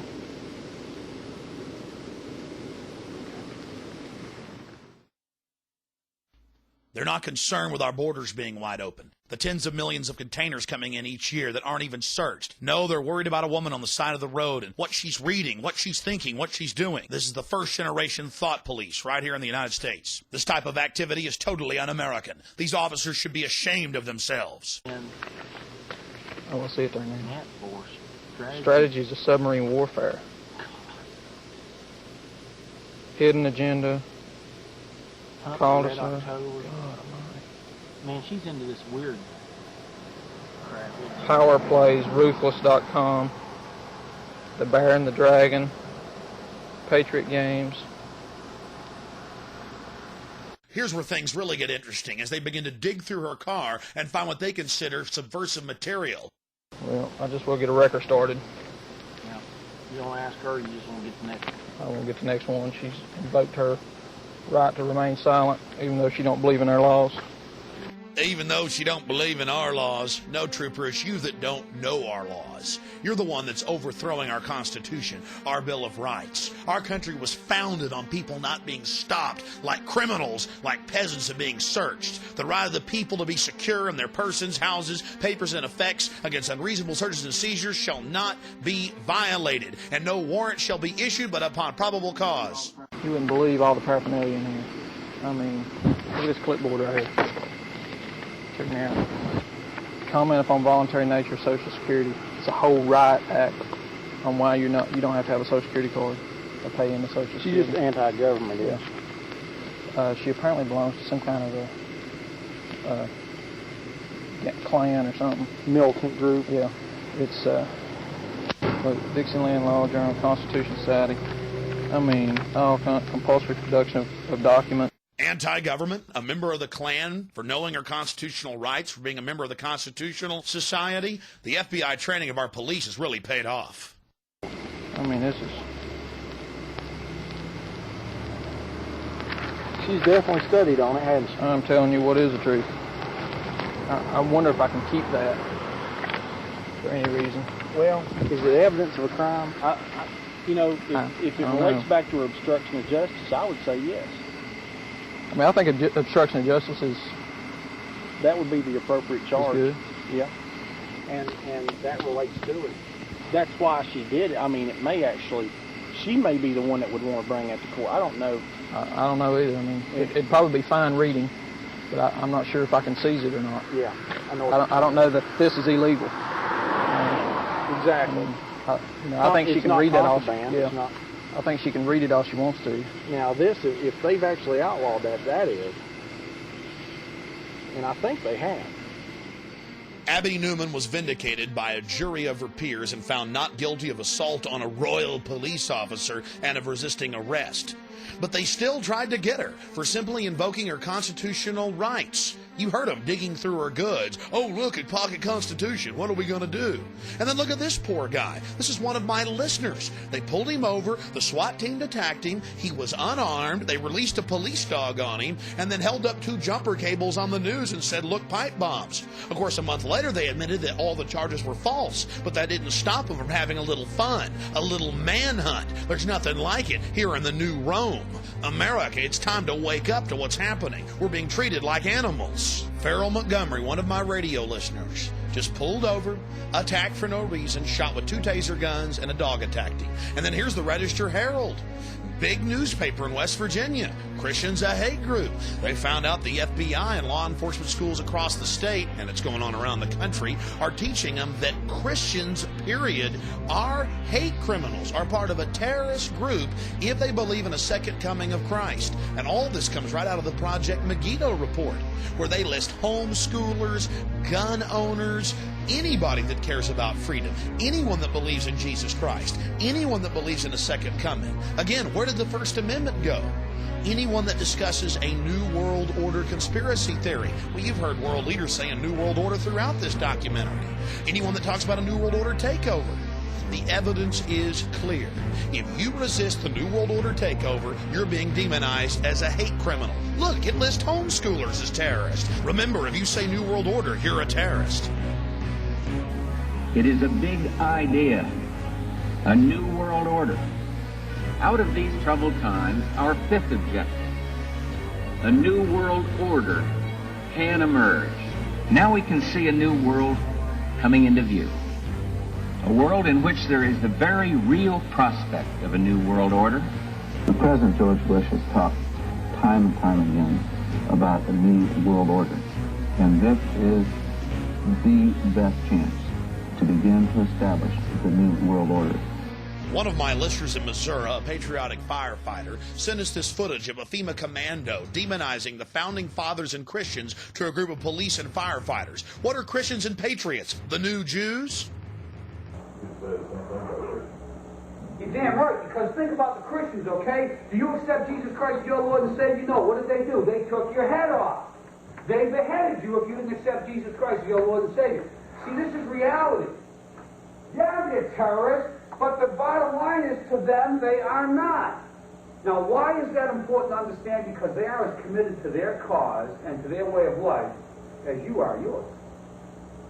And they see you as being wrong. That's very different. When people are passionate about what they believe in, they become a very difficult enemy to be. Who was the first terrorist organization in the United States? Who? Founding Fathers. Founding Fathers. You mean Thomas Jefferson? Oh, yeah. You mean George Washington? Oh, yeah. Paul Revere? Yeah. These guys right here, let me ask you something. Did they try to scare people? Oh, yeah. They tried to intimidate the British. Did they use acts of violence? Your founding fathers, my founding fathers, were involved in acts of terrorism against British officials because they systematically had British officials assassinated. The guys who we call our founding fathers, George Washington, Mr. Honest, who cut down the cherry tree and admitted it, is the same guy who signed death orders, if you will, on members of the British government, the British Crown, who they wanted to eliminate because politically they had influence in certain pockets of the United States, at that time the 13 colonies, and they wanted to divide and conquer. They may get a whole lot of civilians, and hey, I'm going to be honest with you, okay? If they killed 10,000 civilians tomorrow with a biological agent, that's too bad for them. Yeah, so what if they killed 10,000 civilians? You know how these patriots are. They're always killing civilians. So what? We've just got to take care of ourselves. Talk about demonization.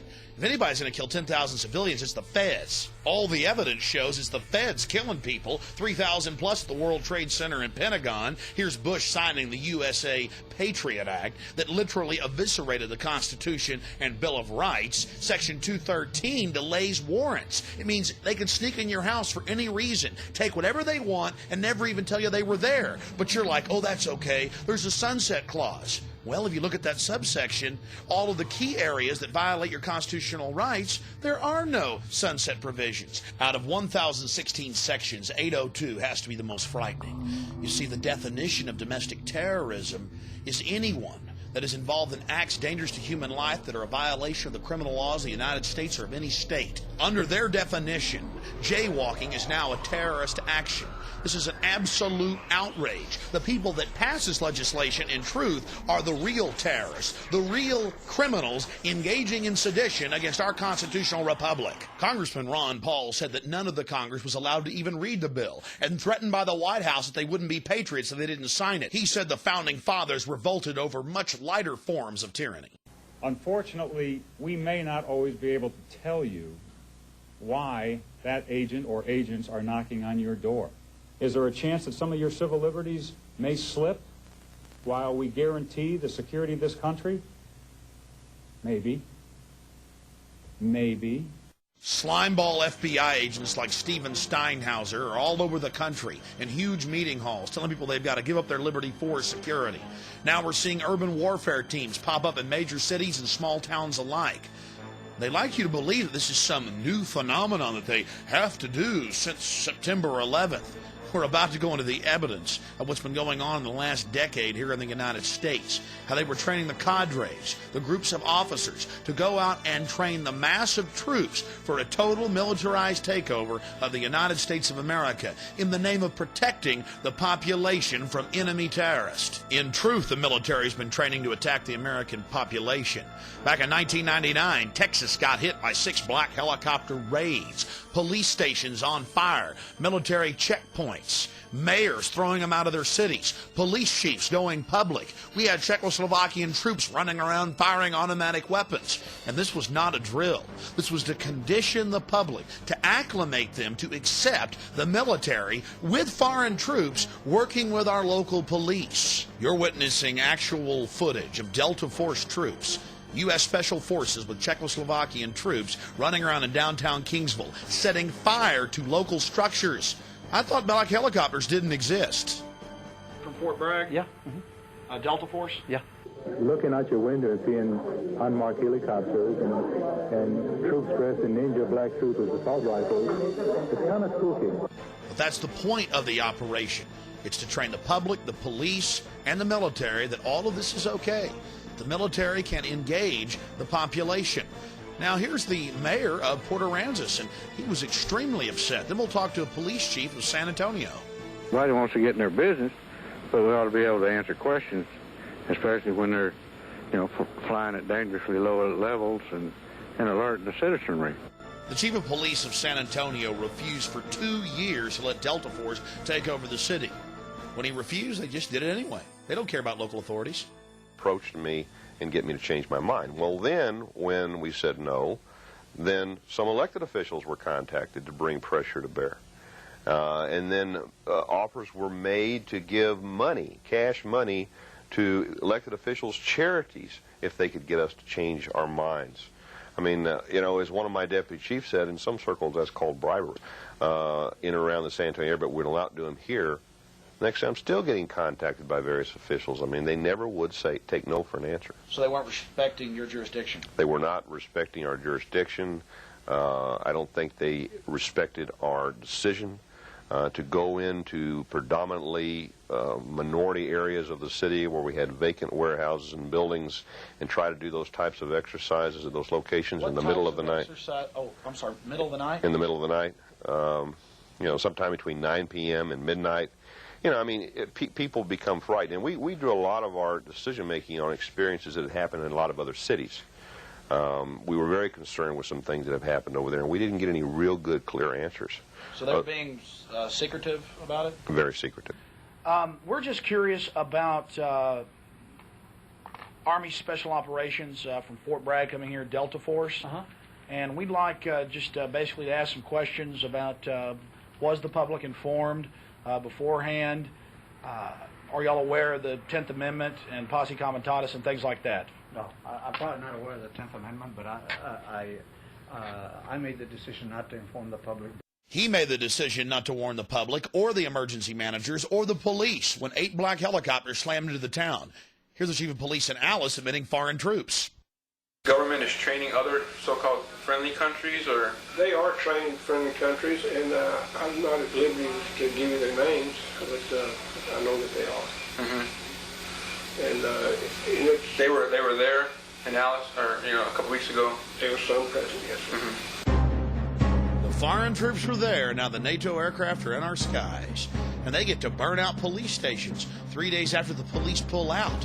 It had to be a proper spectacle for the old folks home across the street. Foreign troops burning out police stations. But that's okay, because it's just for fighting foreign enemies. Well, here's actual footage from Fort Hood, Texas, as the BATF, the gun confiscators, train with the Green Berets for an assault on the Waco compound, the wooden church full of men, women, and children, violating every canon of a free society. The military, with the state police and the BATF, assaulted the Branch Davidians. And then, of course, on April 19th, they actually burned the structure down, full of men, women, and children.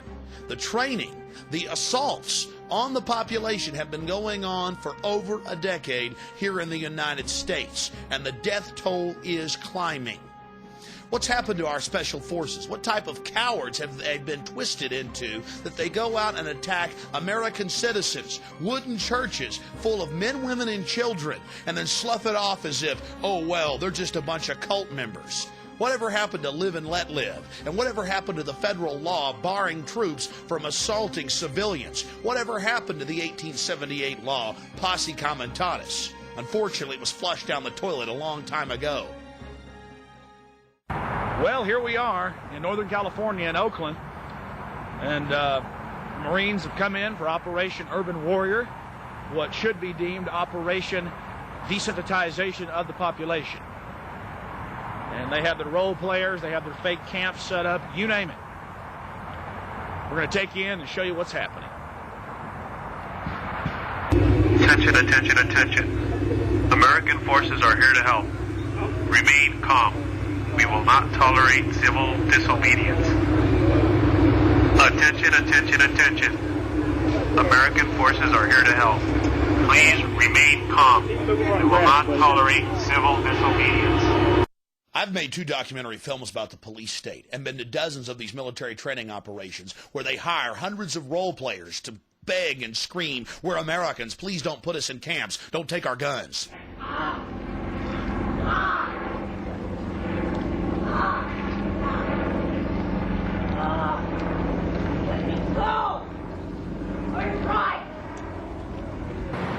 Attention, attention, attention. Due to the large number of people arriving, we'll experience a short delay. Please remain calm and cooperate so that we can process you into the camp faster. Hey, I won't gedacht in de gaten. Wat? Dak. Lig niet op, dak. Lig niet op. Nee, maakt niet uit. As a hostile act. The technologies are what makes you nauseous. In the past, in a situation like that, she might have been shot. In the future, we want to give our Marines non-lethal options where they can say, no, she's not armed. maybe threatening, but I don't want to kill her, or I don't want to kill him or them. Use your sound wave rifle, I guess you could call it, and down they go. Yeah, him in prison, huh? Now you're going to see an execution.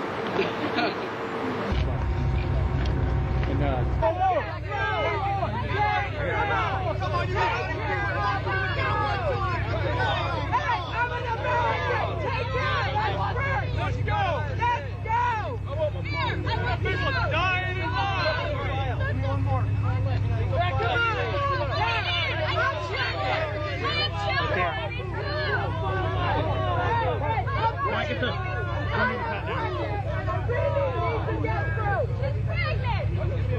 Send your IDs ready up there. This is the army. I got 5 kids. I need pampers and diapers and milk. Okay, these guys have plastic handcuffs available. Well, I think terrorism is being practiced on the residents of the city of Oakland because many of the retired teachers, retired military people have informed me that they understand what's going on, and it's not anything that relates to humanitarian training whatsoever. This is a psychological, as we in the research community say, this is a psyops. They're preparing people for what is coming, not what is being presented today. So you're saying they're preparing people to accept it with incrementalism? That is correct. Like the old frog example. You know, you put the frog in the water and you just gradually continue to raise the heat on the water until the frog is cooked. And that's the way it works. Of course, that was California in '99. By 2000, they were actually arresting people in Swansboro, North Carolina. And they called it training. Patrolling, taking over the city council, taking over the public buildings, running checkpoints, searching people's cars, taking them to jail, confiscating firearms, and it was in the newspaper. Oh, wow, the Marines are out on the road just helping us because the government said it wasn't a question of if, but when the next terrorist attack was coming in. We were going to have to give up our liberties for security. Remember what the FBI agent said? Are you going to have to give up your rights? Maybe, maybe. Preparing the cadres, searching people's cars, taking people to jail. Is this Russia? Is this Mexico? No, it's the new America. Search the vehicle right now.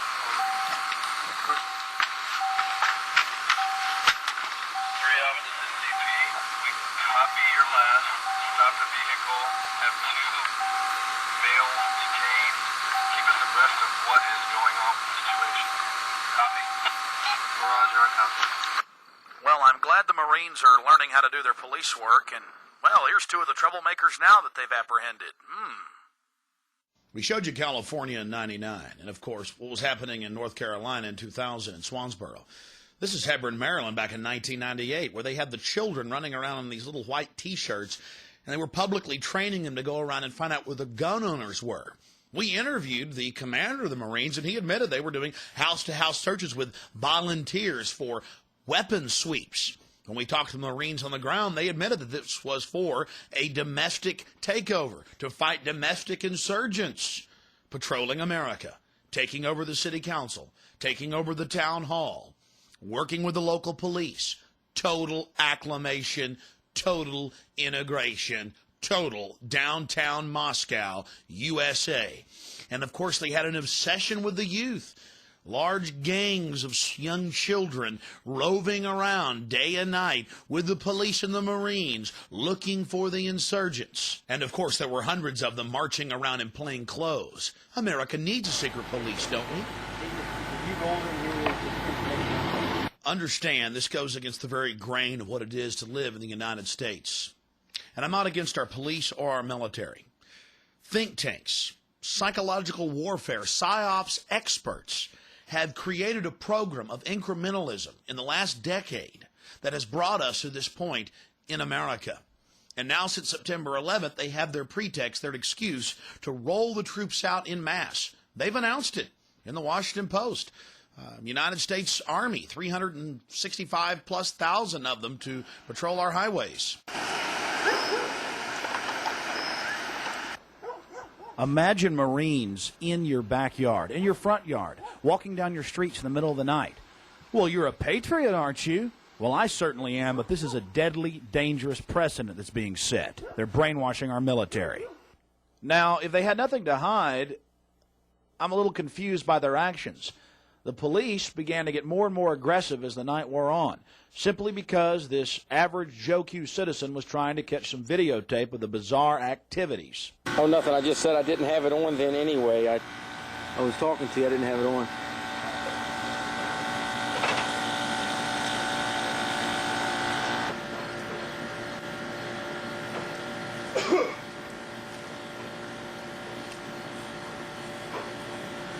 How you doing? Good evening.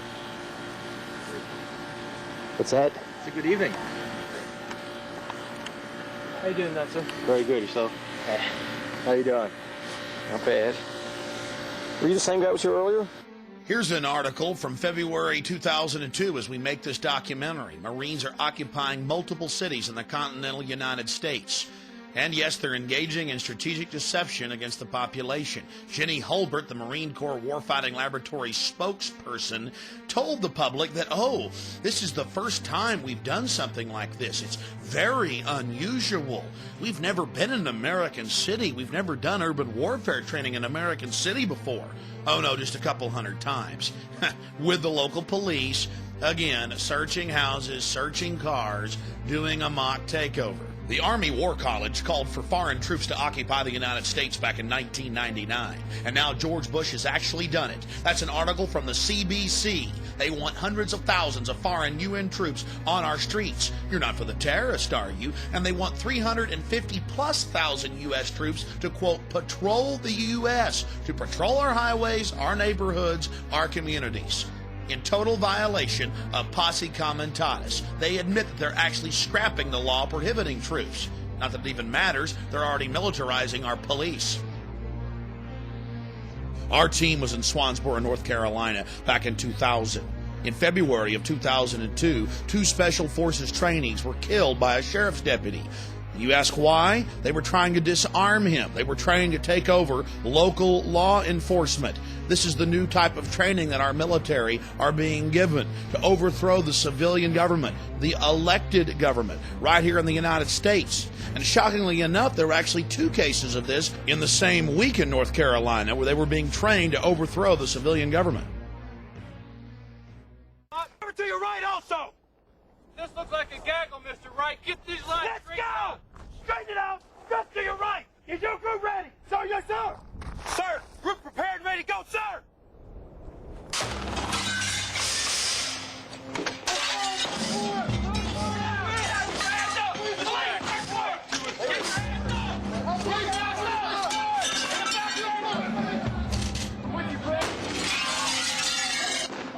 Every day in America, militarized SWAT teams kill innocent people, and they're rarely held accountable. More often, they kill their own officers, and still they're not held accountable. What's happening in America? How did they become so militarized? We interviewed a former Marine Corps officer who in 1989, while he was in the Marine Corps, was serving search warrants on American citizens' homes and businesses. So start at the beginning for us. A little bit about your past, how you first got involved in the military, and some of the things you did, and then later in life, some of the questions that you started raising to yourself after you've been a police officer.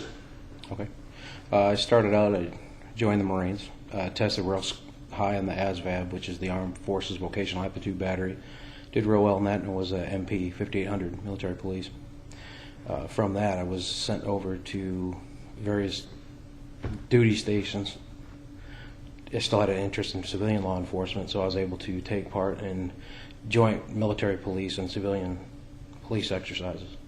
We've seen the urban warfare training all across the country, the black helicopters, the special forces in cities, and it seems like it's been ratcheted up in the last 5 years from just basic training to actual live fire in city streets. What type of relationship did you have with law enforcement when you were in the Marine Corps?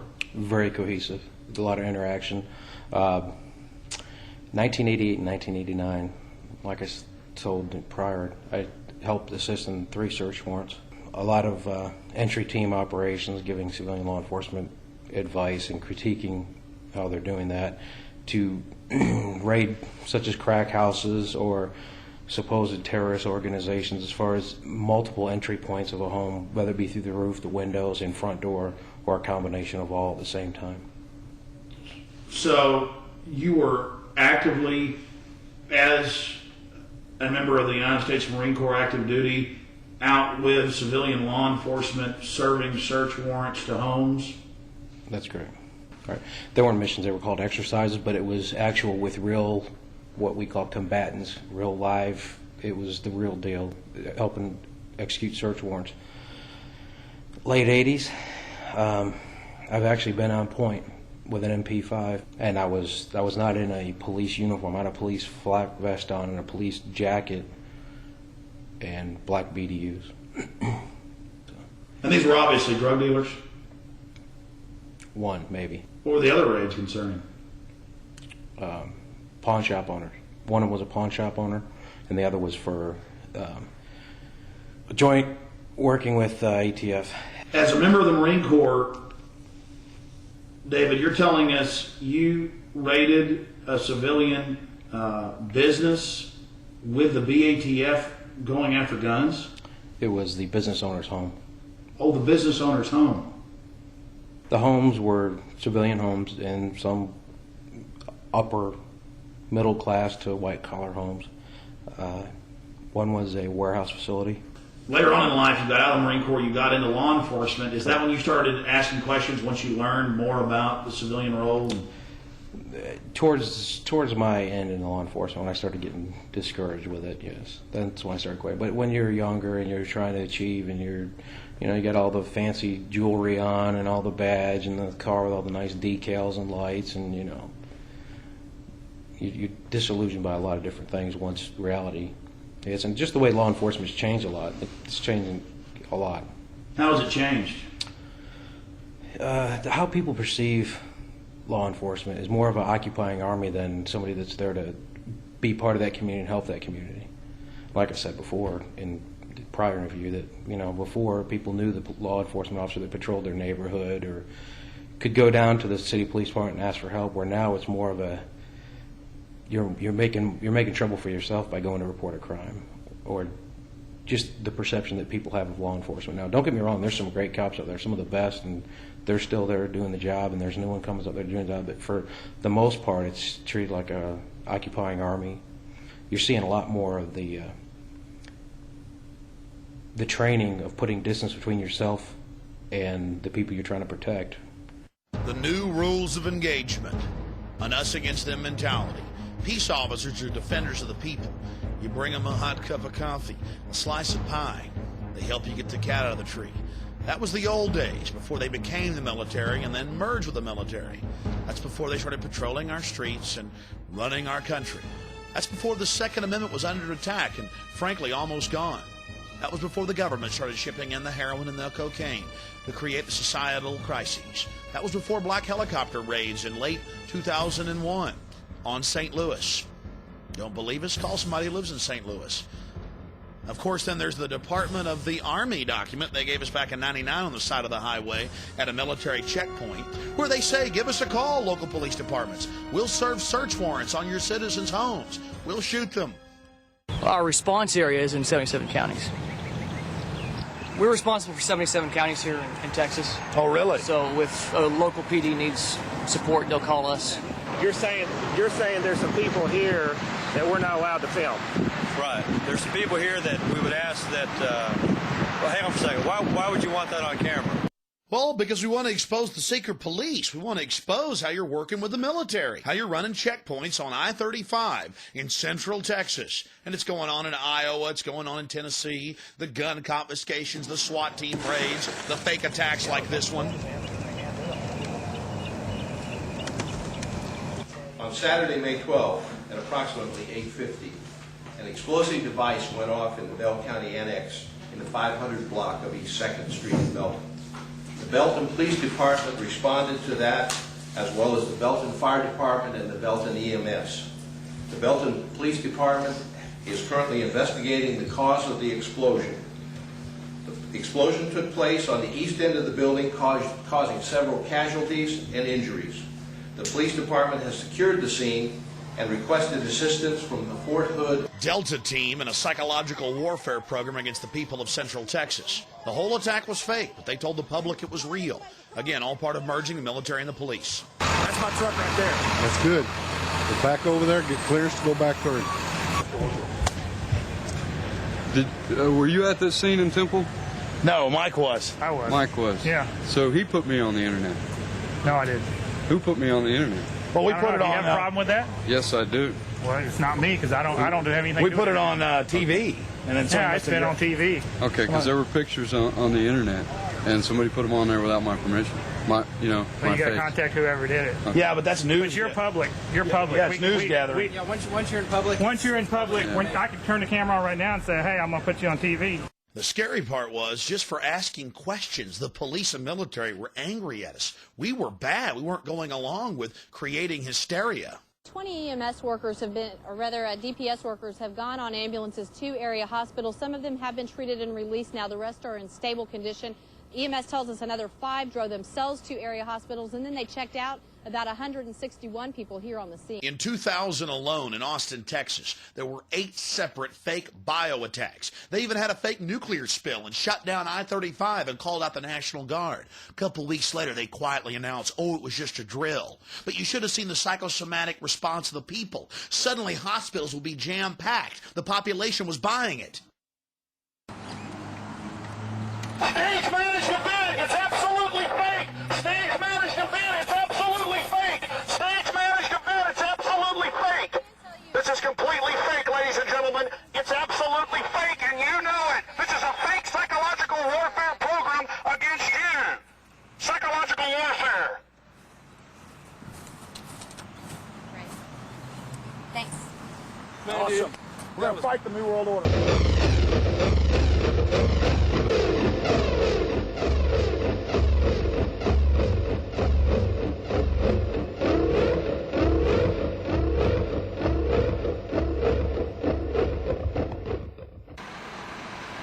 Hello, Waffen SS.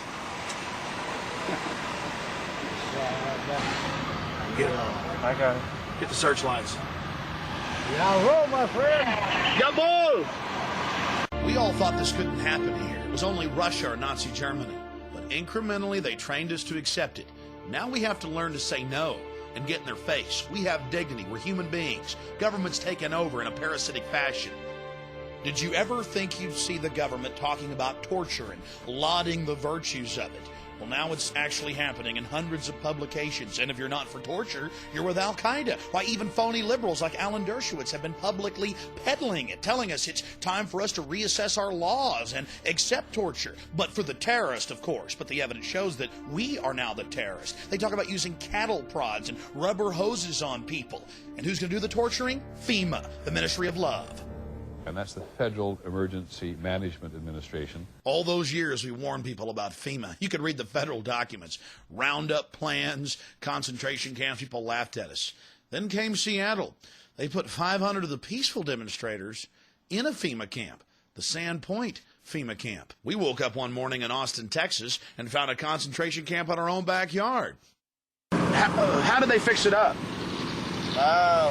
Travis County came out here and with some inmates, and they cleaned it all up, swept it, pulled weeds, and then they got inside and reinforced the doors and stuff with bars and stuff. Did you hear about the chains in the floor with the bolts? No, I sure haven't. They announced it on the news. They threw it in our face. The U.S. Army, FEMA, out of an old 747 hangar, bolts and chains in the floor, troops marching around, armored vehicles, porta potties, stacks of cots.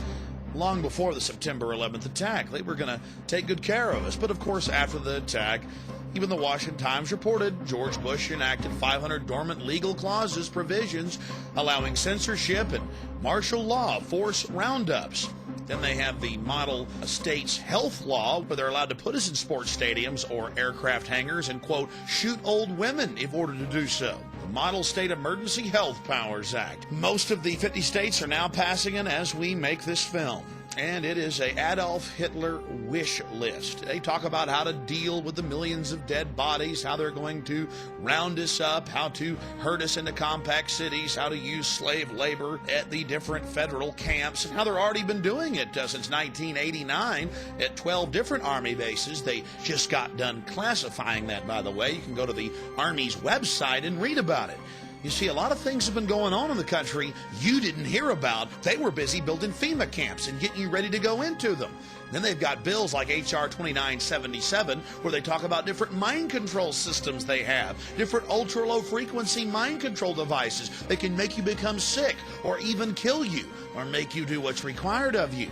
2977, an actual federal document, an actual federal bill admitting that they're spraying chemical and biological weapons on us through the use of something called chemical trails that they're adding to jet fuel, especially in military aircraft.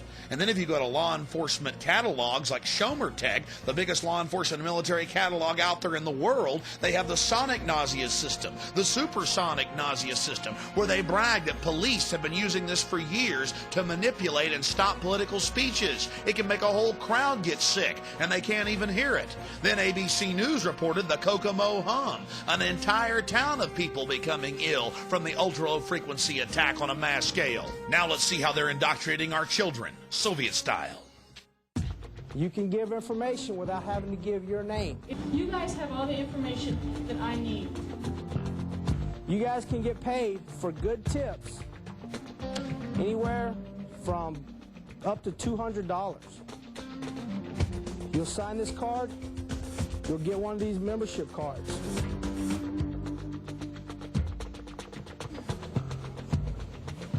Now I have the responsibility of taking care of my school and making sure no kind of crimes are going on during it, or drug dealers are selling drugs, and nobody gets hurt. By giving them this program. You get millions of children into the police state system. You condition them to be members of the secret police.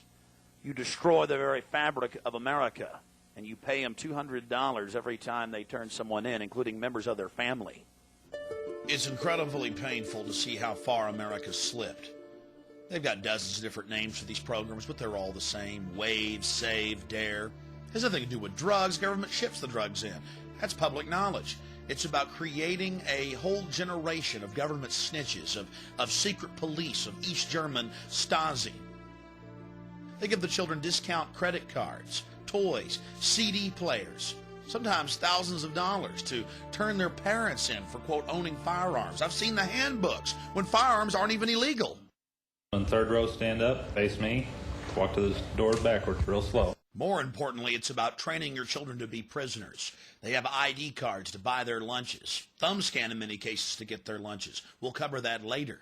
Men in black uniform point MP5 submachine guns, many times loaded, at their heads and load themselves in a drill onto a bus. But I know what you're thinking. Hey, we all saw what happened at Columbine. We've got to protect our children. We've got to put fences up. We've got to turn them into a prison. We've got to have them searched without warrants. Ladies and gentlemen, it's now come out in court documents, and SWAT team members were caught on tape admitting that they actually shot the children at Columbine. It's been confirmed that at least 6 of the 13 were killed by the SWAT teams. Drop the weapon! Drop the gun! Weapon!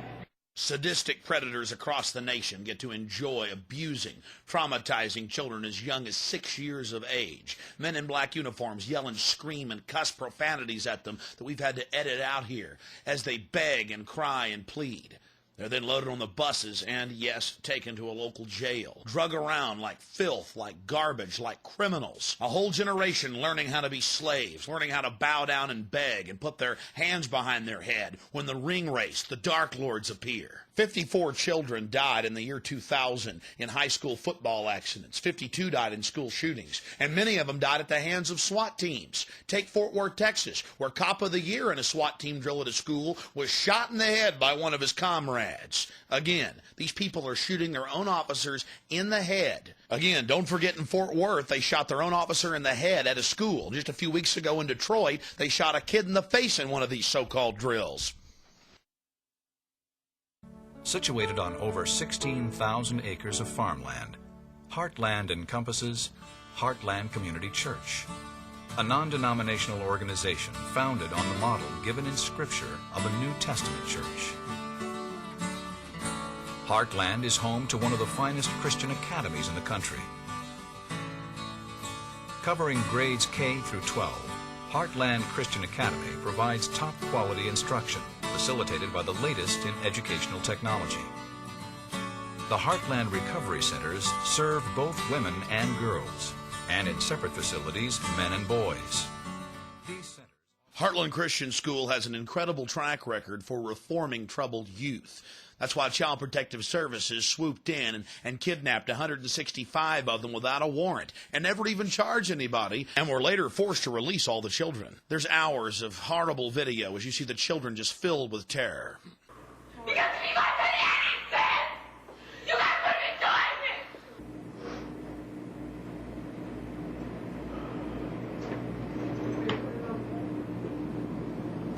I said, we're going to get away from this camera. We'll do something. You have a clue who all we got? Huh? We're going to get a list of Just get the child's name. Okay. Everybody that we load up. Okay. We'll single file them out there, and everybody that comes out. Get off her! That's child abuse! No, it's child abuse! You say that whenever they touch us in the child abuse, that is child abuse! Get him off of her now! That's child abuse! Hey, Mr. Lightyear! Never made a delivery to your home before. I'm taking some personal days off, Ed. Usually I gotta track you down in some toxic vortex, a cosmic battlefield. Retinal scan okay? Ouch! What's that for? DNA sample, new policy. A lot of evil hologramic activity going on lately. If we were to show you all the evidence in children's cartoons and media of face scanning, thumb scanning, national ID cards, and overall police state, this film would be 10 hours long. Let's just look at the facts. D.C. has already now implemented a card that is held with the CIA and the National Security Agency for all children. Face scans, thumbprints, you name it. And if they want their school lunches, they have to thumb scan to get it. No thumb scan, no food. Training them for the cashless society and getting them into the database. Think about it. Thumb scanning in government schools to get food. But it's not just children that are being conditioned. Adults all across the land are thumb scanning to bank. And not just bank, to get their lunch too at Kroger and H-E-B food stores from Texas to New York. And now the feds have passed a law that all new cell phones, starting in October 1st, 2001, have to have a satellite tracking grid so they know exactly where you're at for your safety, whatever happened to the Fourth Amendment. Then there's OnStar.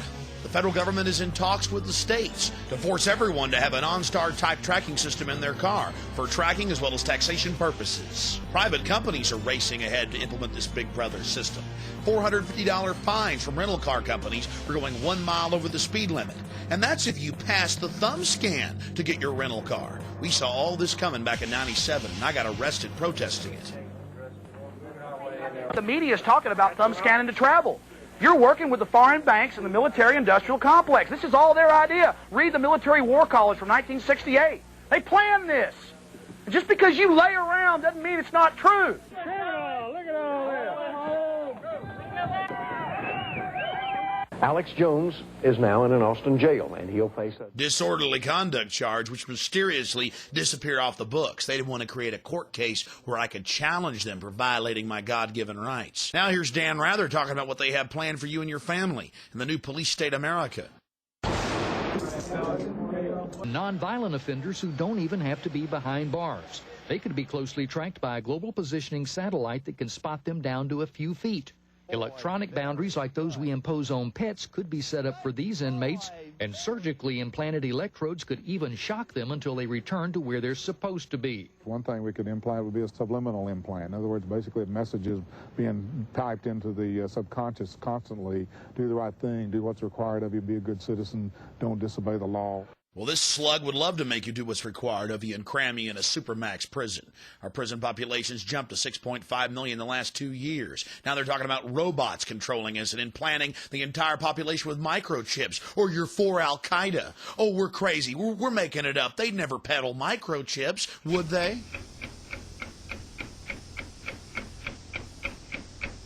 Something has to change, though. They have to find a better way to identify the bad guys, or the rest of us are going to stay home and watch the world go by on television. But we need some system for permanently identifying safe people. Most of us are never going to blow anything up, and there's got to be something better than one of these photo IDs, a tattoo somewhere maybe. The Saudis used an American device to scan the eyes of travelers. I wouldn't mind having something planted permanently in my arm that would identify me. If we don't do something, people are going to stop flying. If they stop flying, and I don't go to the Giants games, it means the bastards have won. Yeah, we're not going to let you win, buddy. We saw what you just implied. We're with Al-Qaeda if we don't take the microchip. We have a Florida family who are really pioneers in a brave new world. They have volunteered to be the first ever to have microchip identification devices implanted into their body. After 9/11, I was really concerned with the security of my family. Top CFR Lieutenant Diane Sawyer, for 8 minutes, sat there in a sickening fashion with this poor, pathetic family as they discussed how they were all taking microchips because they believed in America and wanted to stop the terrorist. Ladies and gentlemen, this is something out of a science fiction horror movie. They're taking chips because they stand with the mother government. I'm living in Nazi Germany Twilight Zone. Now politicians are announcing that they want to get chipped. Strategic defense. Optical identification. Voice verification. Jason Taylor, defensive end, Miami Dolphins. Clearance granted. You're a star. You're a professional football player. You're getting scanned. It's not just children getting brainwashed on cartoons. It's everywhere. This is the prison grid, turning the whole world into a cashless control system. I have read the federal documents, the total plan to force us into these compact cities. You absolutely must resist the thumb scans, the face scans, the retina scans, cameras that can recognize you and scan your face against a billion faces in a single second. Everything, no food, no water, no houses, no jobs, no nothing without it. They're actually announcing it. They're going to put it in place, and you are the terrorist. You've already heard them say it. Gun owners, Christians, conservatives, libertarians, liberals, anybody that doesn't go along with global New World Order tyranny will be watched, will be controlled, will be tracked. The New World Order gang has a reason they want to control you, and they've bragged about it. Now the Bilderberg Group and Reuters, which they own, have gone public that they actually groom our presidents, our prime ministers, that yes, they really are international bankers. Yes, they are royal families. Yes, they do run the central banks, and that we are the property of a global superstate. In Reuters, they're throwing it in your face, which is owned by a Bilderberg Group member, like Prince Philip. Prince Philip, in his own publication, If I Was an Animal, brags about how he would kill 80% of the population, how his great dream is to come back as a virus. Ladies and gentlemen, this is in your face. These psychos are creating a matrix-like control system and talking about killing you. From Ted Turner at the UN to Prince Philip, they're out of control and on a massive power trip. People like Ted Turner and Maurice Strong have actually been pushing, writing the textbooks for a massive environmental movement control system to steal all of the private property. Using the phony environmental movement, they're ramming through their agenda. Remember, the environmental movement has nothing to do with saving the environment and everything to do with stealing property and empowering world government. We've lost our way. The earth is a living organism. We've got to praise our mother goddess. I produced a documentary film called America Destroyed by Design. We traveled 6,000 miles around America and witnessed the horror of the United Nations taking over our national parks and monuments. Now, under the Desertification Treaty, signed October 18, 2000, 70% of the country is under United Nations jurisdiction. This is the map of what they plan to control in the next 2 years. You see, 90% of the country is already pristine, so most Americans don't realize how much has already been taken by the United Nations. The 3 maps you see on your screen are what they plan to get. All the areas in red, if you lay the 3 maps over each other, show that upwards of 90% of the country will be controlled by the United Nations. And way back in the mid-1990s, the United Nations Treaty, the Convention on Biodiversity, states that human beings are nothing more than cattle, chattel, and must be controlled by a centralized law enforcement police state, that property rights are not absolute, and that people are the problem, and that global tyrannical government is going to have to step in to save the earth. Talk about tyrants making excuses for their criminal activity.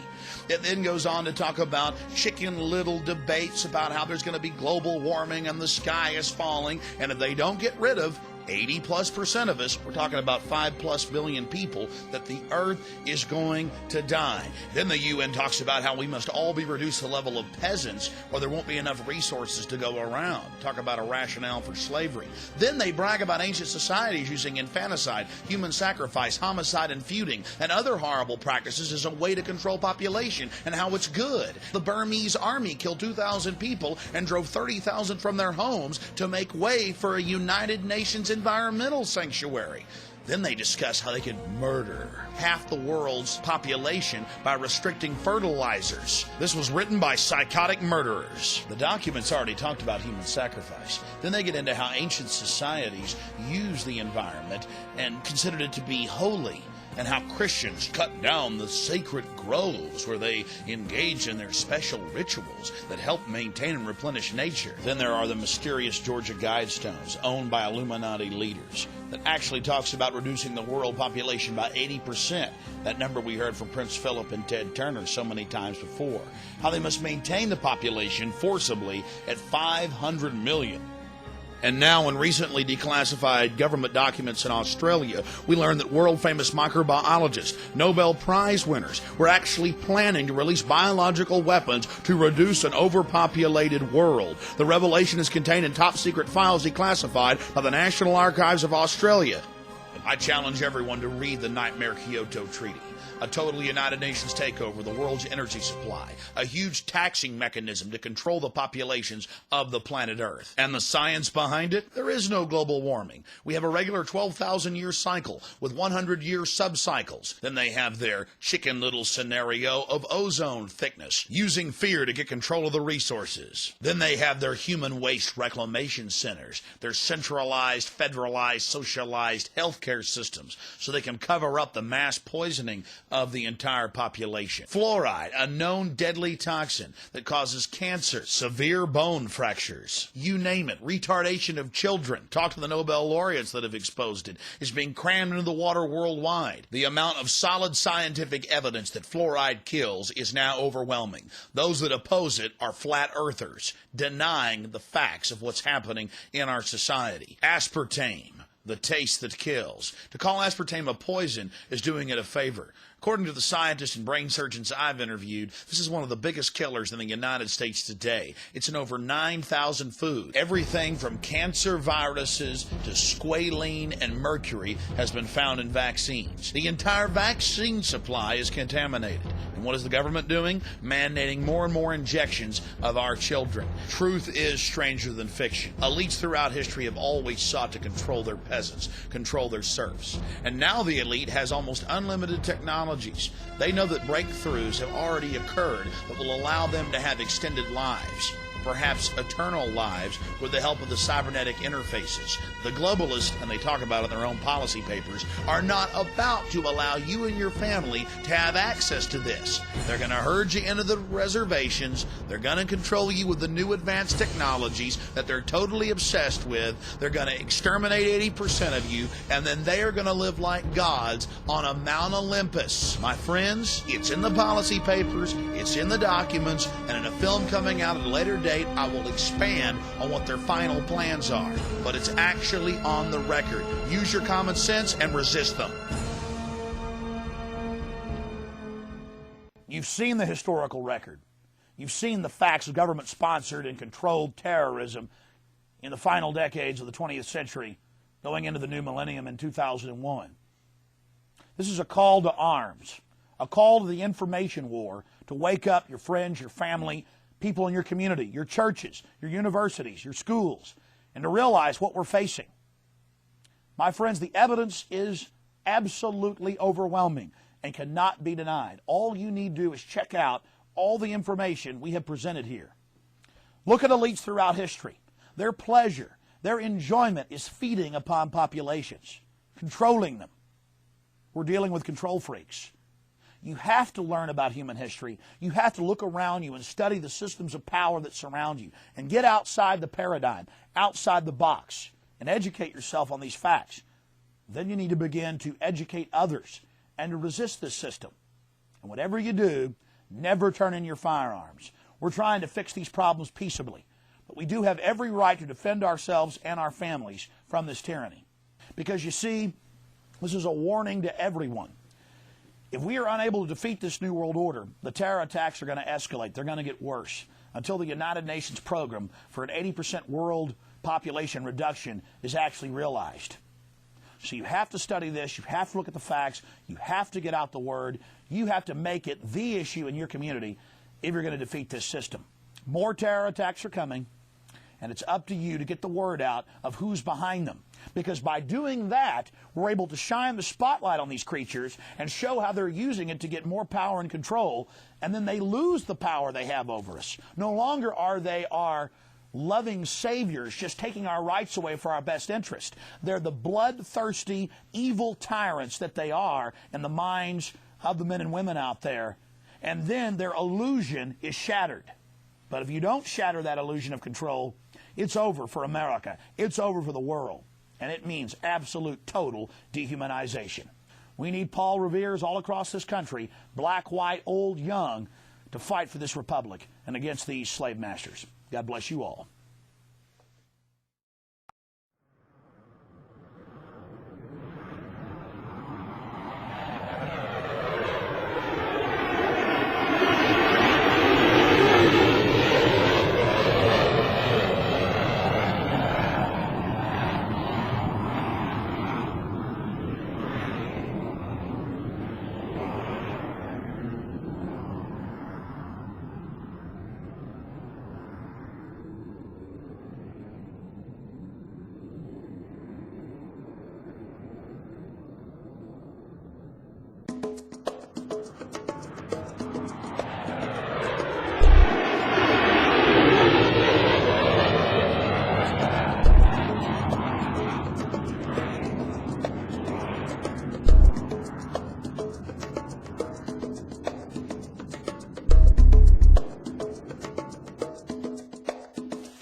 State 2000, the military and police training for gun confiscation, and the takeover of our constitutional republic. All the proof you need to wake up America. Police State 2, the takeover. They go from training to actually serving search warrants, running checkpoints on American highways, and integrating our society, leading its road, its path to slavery. The occult activities of world leaders blown wide open and dark secrets inside Bohemian Grove. An absolute must to understand the character of the New World Order insiders.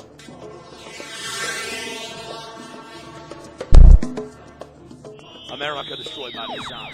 The UN takeover of our national parks. United Nations brainwashing our best and brightest school children. The national ID card and much more exposed. The government's running a $61 billion surplus and telling you that they're broke. They need more taxes. It's a complete fraud. Blow the lid wide open.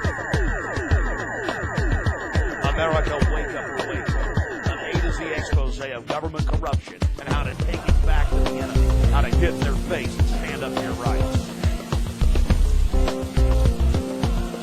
Order these documentary films. Just simply call toll-free 1-888-533-139 or go to my website, Infowars.com. Get involved in the Infowar today and save America. Resistance is not futile.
In any crime, we look at who has a motive.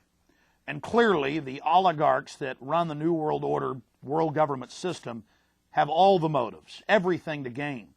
They've used the attacks to create a firestorm, an hysterical fear throughout the Western world. In fact, all over the entire globe. And their answer is more and more police state in nations domestically. The excuse governments need to crack down on their populations and their freedoms. And we're going to look at some more of the evidence of that. It's voluminous, to say the least, but we're going to cover some of it. If we tried to cover it all, this film would be several hundred hours long, literally. We'll also look at some of the other motives they had. It's not just about a domestic crackdown. It's about being able to militarily attack any nation that doesn't go along with the globalists, as well as the oil supply. The Central Asian oil supply. Afghanistan was the only nation holding out to allow a pipeline to go through their nation and down to the Arabian Sea. You see, the second biggest oil reserves in the world are in Afghanistan.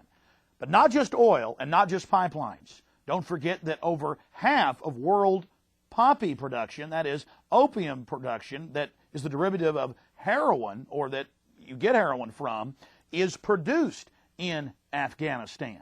So we have oil, we have poppies that produce heroin. It's also a key smuggling route, and it's a pretext, an excuse to invade any nation that gets in between the New World Order gang and their global government. But right now, let's just look at some more of the domestic reasons here in the United States that the New World Order gang would be behind this. Then we'll talk about some of the other smoking gun evidence and those that are going public, pointing the finger at the New World Order gang. Top CIA official warns next terror attack unavoidable, creating fear. And we see these stories every day. Deputy CIA Director James Pavitt told a packed house of academics at a conference in April that Americans have too many liberties and that they can't protect us because we have these liberties, and that we would just give up our liberties, they could then give us security. Again, if you give up liberty, you get tyranny, ladies and gentlemen. You never get security. But that doesn't stop the deputy CIA director, as well as every other federal law enforcement or security official out there, to tell us that we need to give up our liberty for security. And Governor Ridge, the head of the Office of Homeland Security, has told Congress and the American people that he won't testify because he's not under the Freedom of Information Act, that he has a completely separate and secret administration that's totally unaccountable to anyone but the president. Sounds like the SS of Nazi Germany. And he's telling us that he needs more authority if he's going to be able to protect us. Again, give me all your liberties, give me total power, or those bad terrorists are going to get you. Who's holding a gun to the American people's head? And then he tells us, hey, my power is going to be permanent. I need more power forever, because it's not a 10-year war or a 20-year war. It's a 100-year war. And now they're saying a war that will last indefinitely, maybe generation after generation after generation. Here it is out of the Washington Post. Ridge says terrorism is permanent, that it is a permanent atmosphere, and that it's going to get worse. Oh yeah, if you get more power and control, we can certainly imagine it's going to get worse. But it's not just government officials in the Republican and Democratic Party. It's also people like Warren Buffett, the billionaire insurance tycoon. He's predicting a thermonuclear attack or attacks. In fact, he's saying it's virtually a certainty. And again, this from the Associated Press, it's because we have too many liberties. We're just going to have more nuclear attacks and or further attacks, nuclear attacks. We're going to have nuclear attacks, and they're going to have to take all of our liberties away to keep us safe. But don't worry, there's a few precautions that we can carry out here. If we allow FEMA, which they're now doing through the Office of Homeland Security, to federalize Neighborhood Watch, everything is going to be all right. In fact, this AP article is out of New Jersey, and they've gotten a lesson in terror. And what did the feds teach them? Well, they told them on a recent evening, about 24 residents gathered on recliners to learn to watch women with baby strollers or kindly-looking priests. They might not be so maternal after all. They might not be so religious after all. Watch everyone. Trust no one but the men from the federal government wearing the black uniforms and ski masks. It literally says it, ladies and gentlemen, out of the Twilight Zone. And don't worry, the new Office of Homeland Security will provide us with military protection. New command will protect the United States. We already covered that earlier in the film. 350,000+ U.S. troops to patrol the United States. And it's not just U.S. troops that are going to be patrolling the U.S. No, Mexican defense minister to discuss possible joint North American military force. Now, they already had it set up and planned, and were training Mexican, Canadian, and Czechoslovakian officers in '99 when we first learned of it. In fact, they mention it here in the article. The plan apparently is based on a U.S. Army War College report in '99 that suggested a North American peacekeeping force that would be headquartered in the United States but include command posts that would rotate between Mexico and Canada. And when you read that '99 Army War College report, they call for Mexican and Canadian troops to, quote, patrol America and deal with American terrorists and for peacekeeping.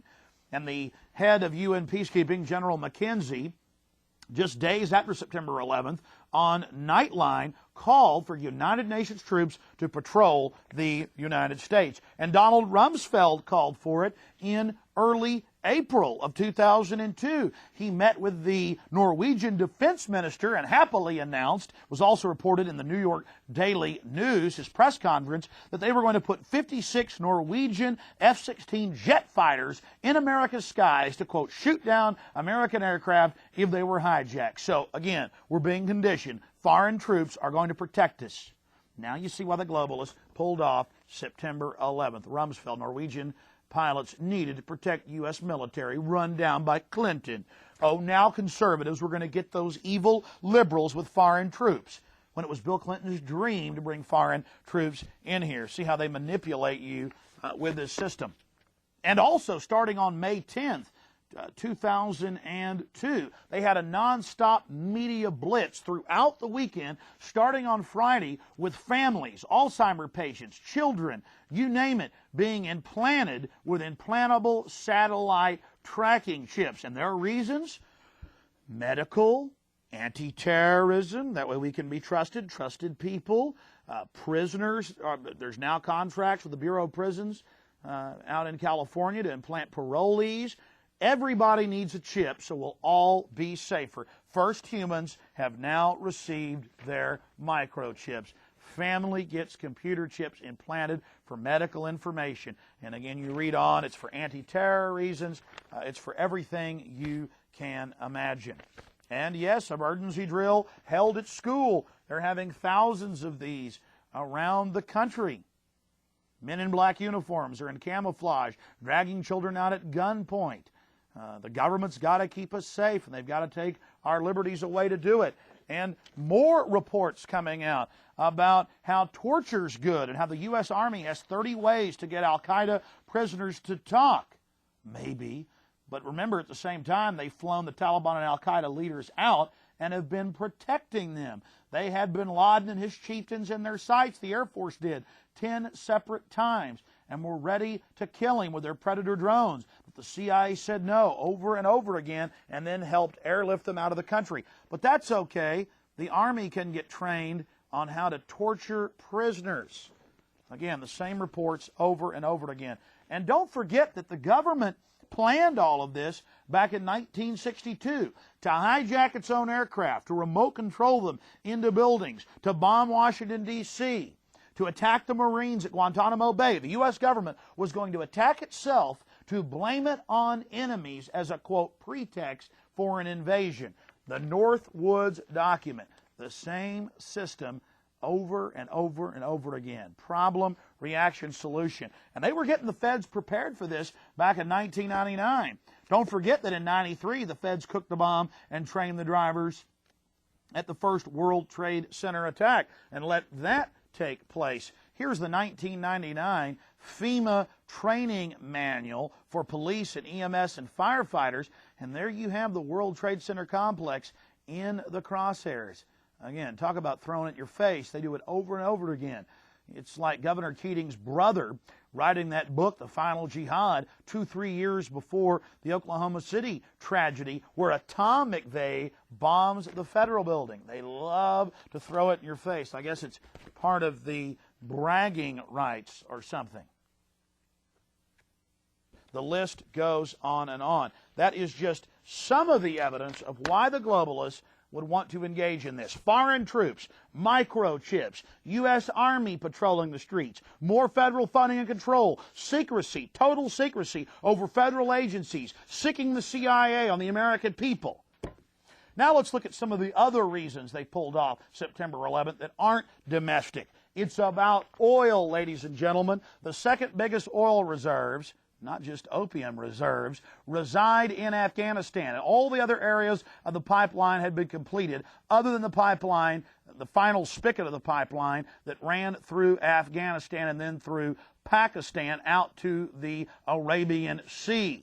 The Taliban had been big buddies of the CIA. They'd been put into power by the CIA, again, part of the public record, but they'd suddenly started refusing to go along and play ball. That's when Osama bin Laden, the CIA double asset, was activated to order his terrorists to attack the U.S., hence creating a pretext for war. Then all the feds had to do was open the door and make sure the attack wasn't hindered by any good federal assets in Defense Intelligence or FBI, and they'd get their police state and their global takeover they needed. By the way, now Unicol is finishing that pipeline now that a puppet government's been put into power in Afghanistan.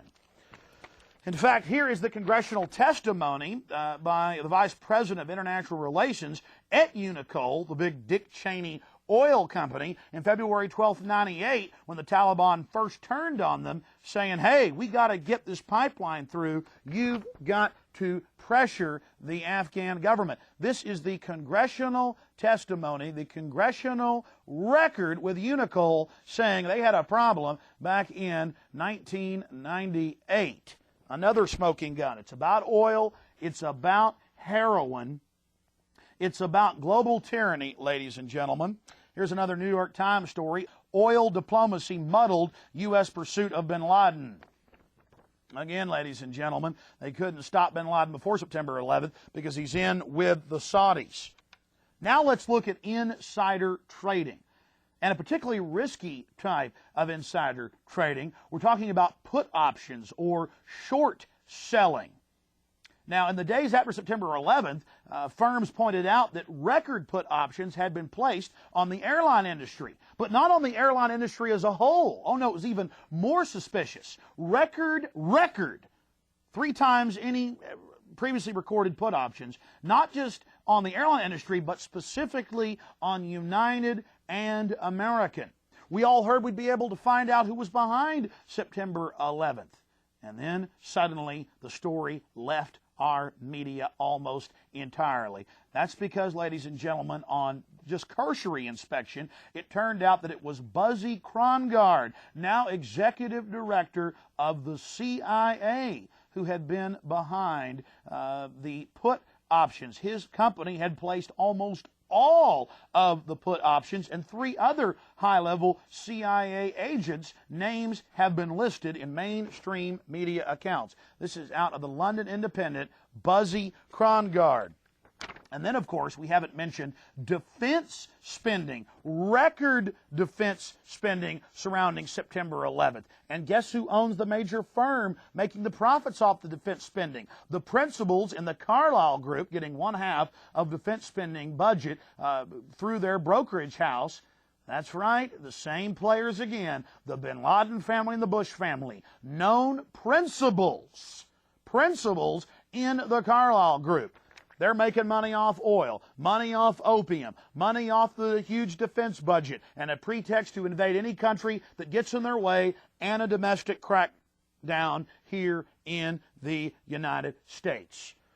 The Carlyle Group, the Wall Street Journal, and other publications have reported, is the principal, ladies and gentlemen, principal contractor in all of the new defense budget contracts. And they've always been in the top 5 of defense brokers. And the principal owners, Osama bin Laden's family and the Bush crime family dynasty. The same story over and over again. They're in oil, they're in opium, they're in weapons, they're in Wackenhut and prisons. Police state. They only stand to profit and to get more power out of it. So, arms buildup in richest firm, staffed by big guns, LA Times, the Carlyle Group, ladies and gentlemen. And now we have all the suppressed details of insider trading with Buzzy Krongard and the CIA coming out in more and more publications. Does this not anger you, the American people?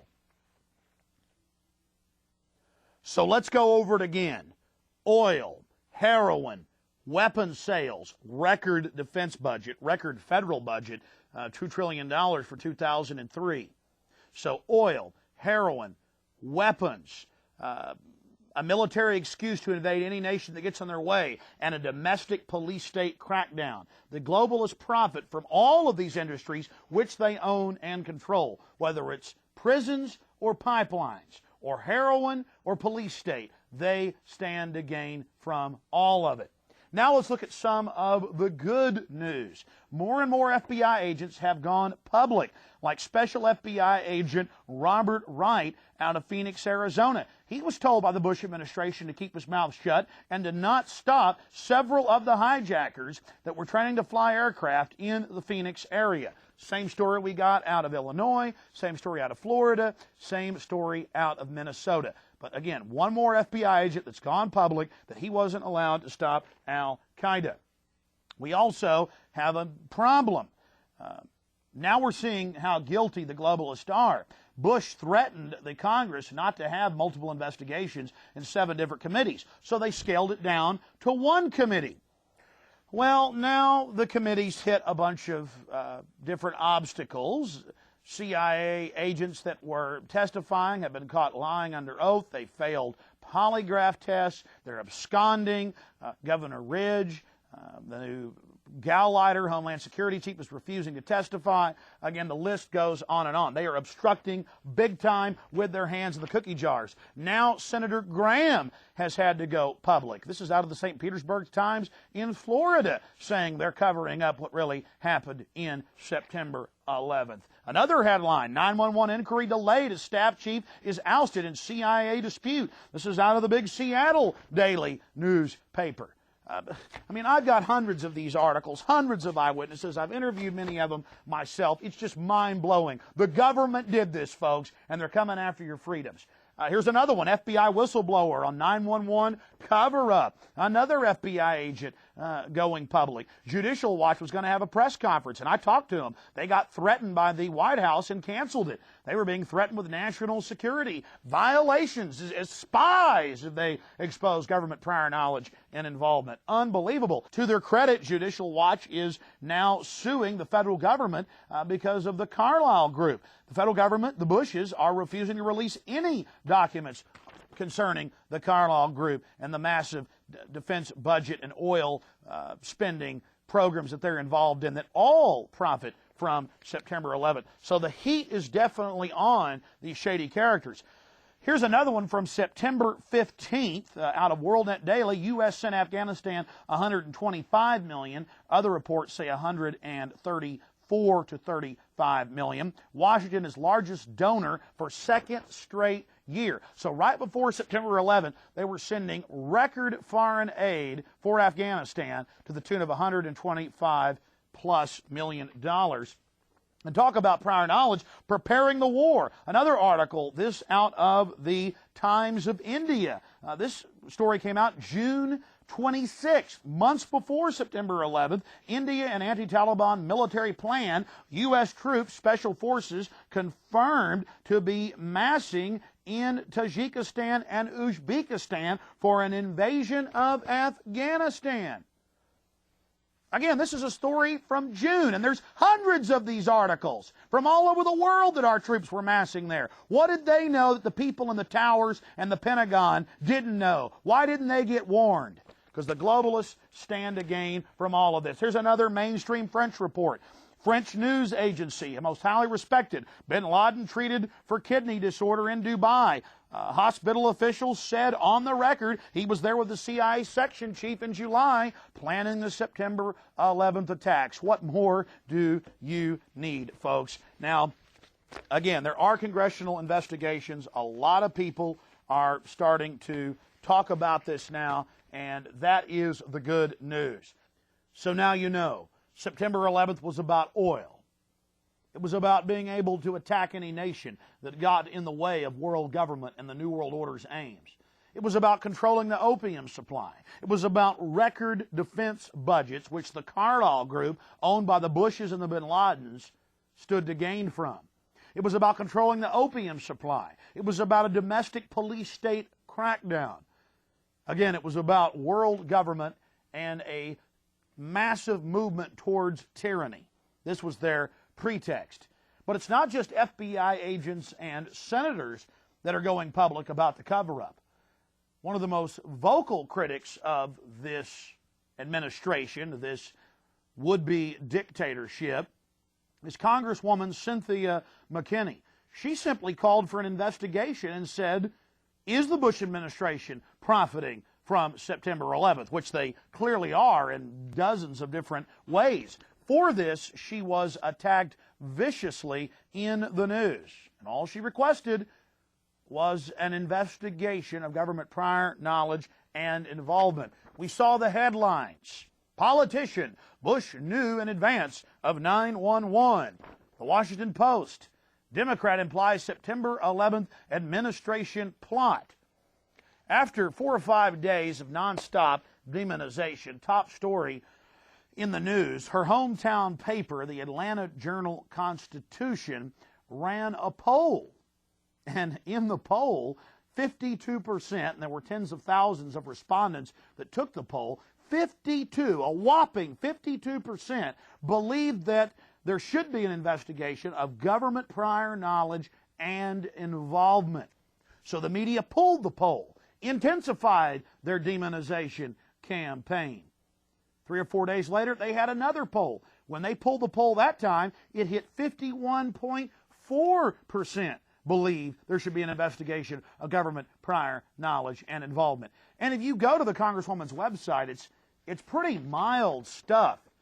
All she points out is the Carlyle Group connection, the oil pipeline, bin Laden, the CIA hospital, the American hospital in Dubai, months before September 11th with the CIA. Simple questions, though earth-shattering questions, that need to be answered by this administration. But the tea leaves, the writing is on the wall. The globalists know that more and more people are waking up to their control freak paradigm. And we're trying to save lives here. If we don't expose this illegitimate national security dictatorship for what they've done, they're going to pull off more and more attacks in the months and years to come. They've told us it's going to happen. Give up our liberty or the bad men are going to get us. They have a gun to our head, and there's nothing these control freaks won't do. They will lower themselves to any level if it gives them total power and control and access to the life extension technologies they've been suppressing. So again, it's up to you. Investigate it. Check it out for yourself, whether it's foreign troops or open borders or this illegitimate government funding terrorists or profiting in oil and drugs and war and the rest of it from this garbage. All of humanity is under attack by this tiny cabal that is the New World Order. God bless you all. I'm Alex Jones, signing off from 911, The Road to Tyranny.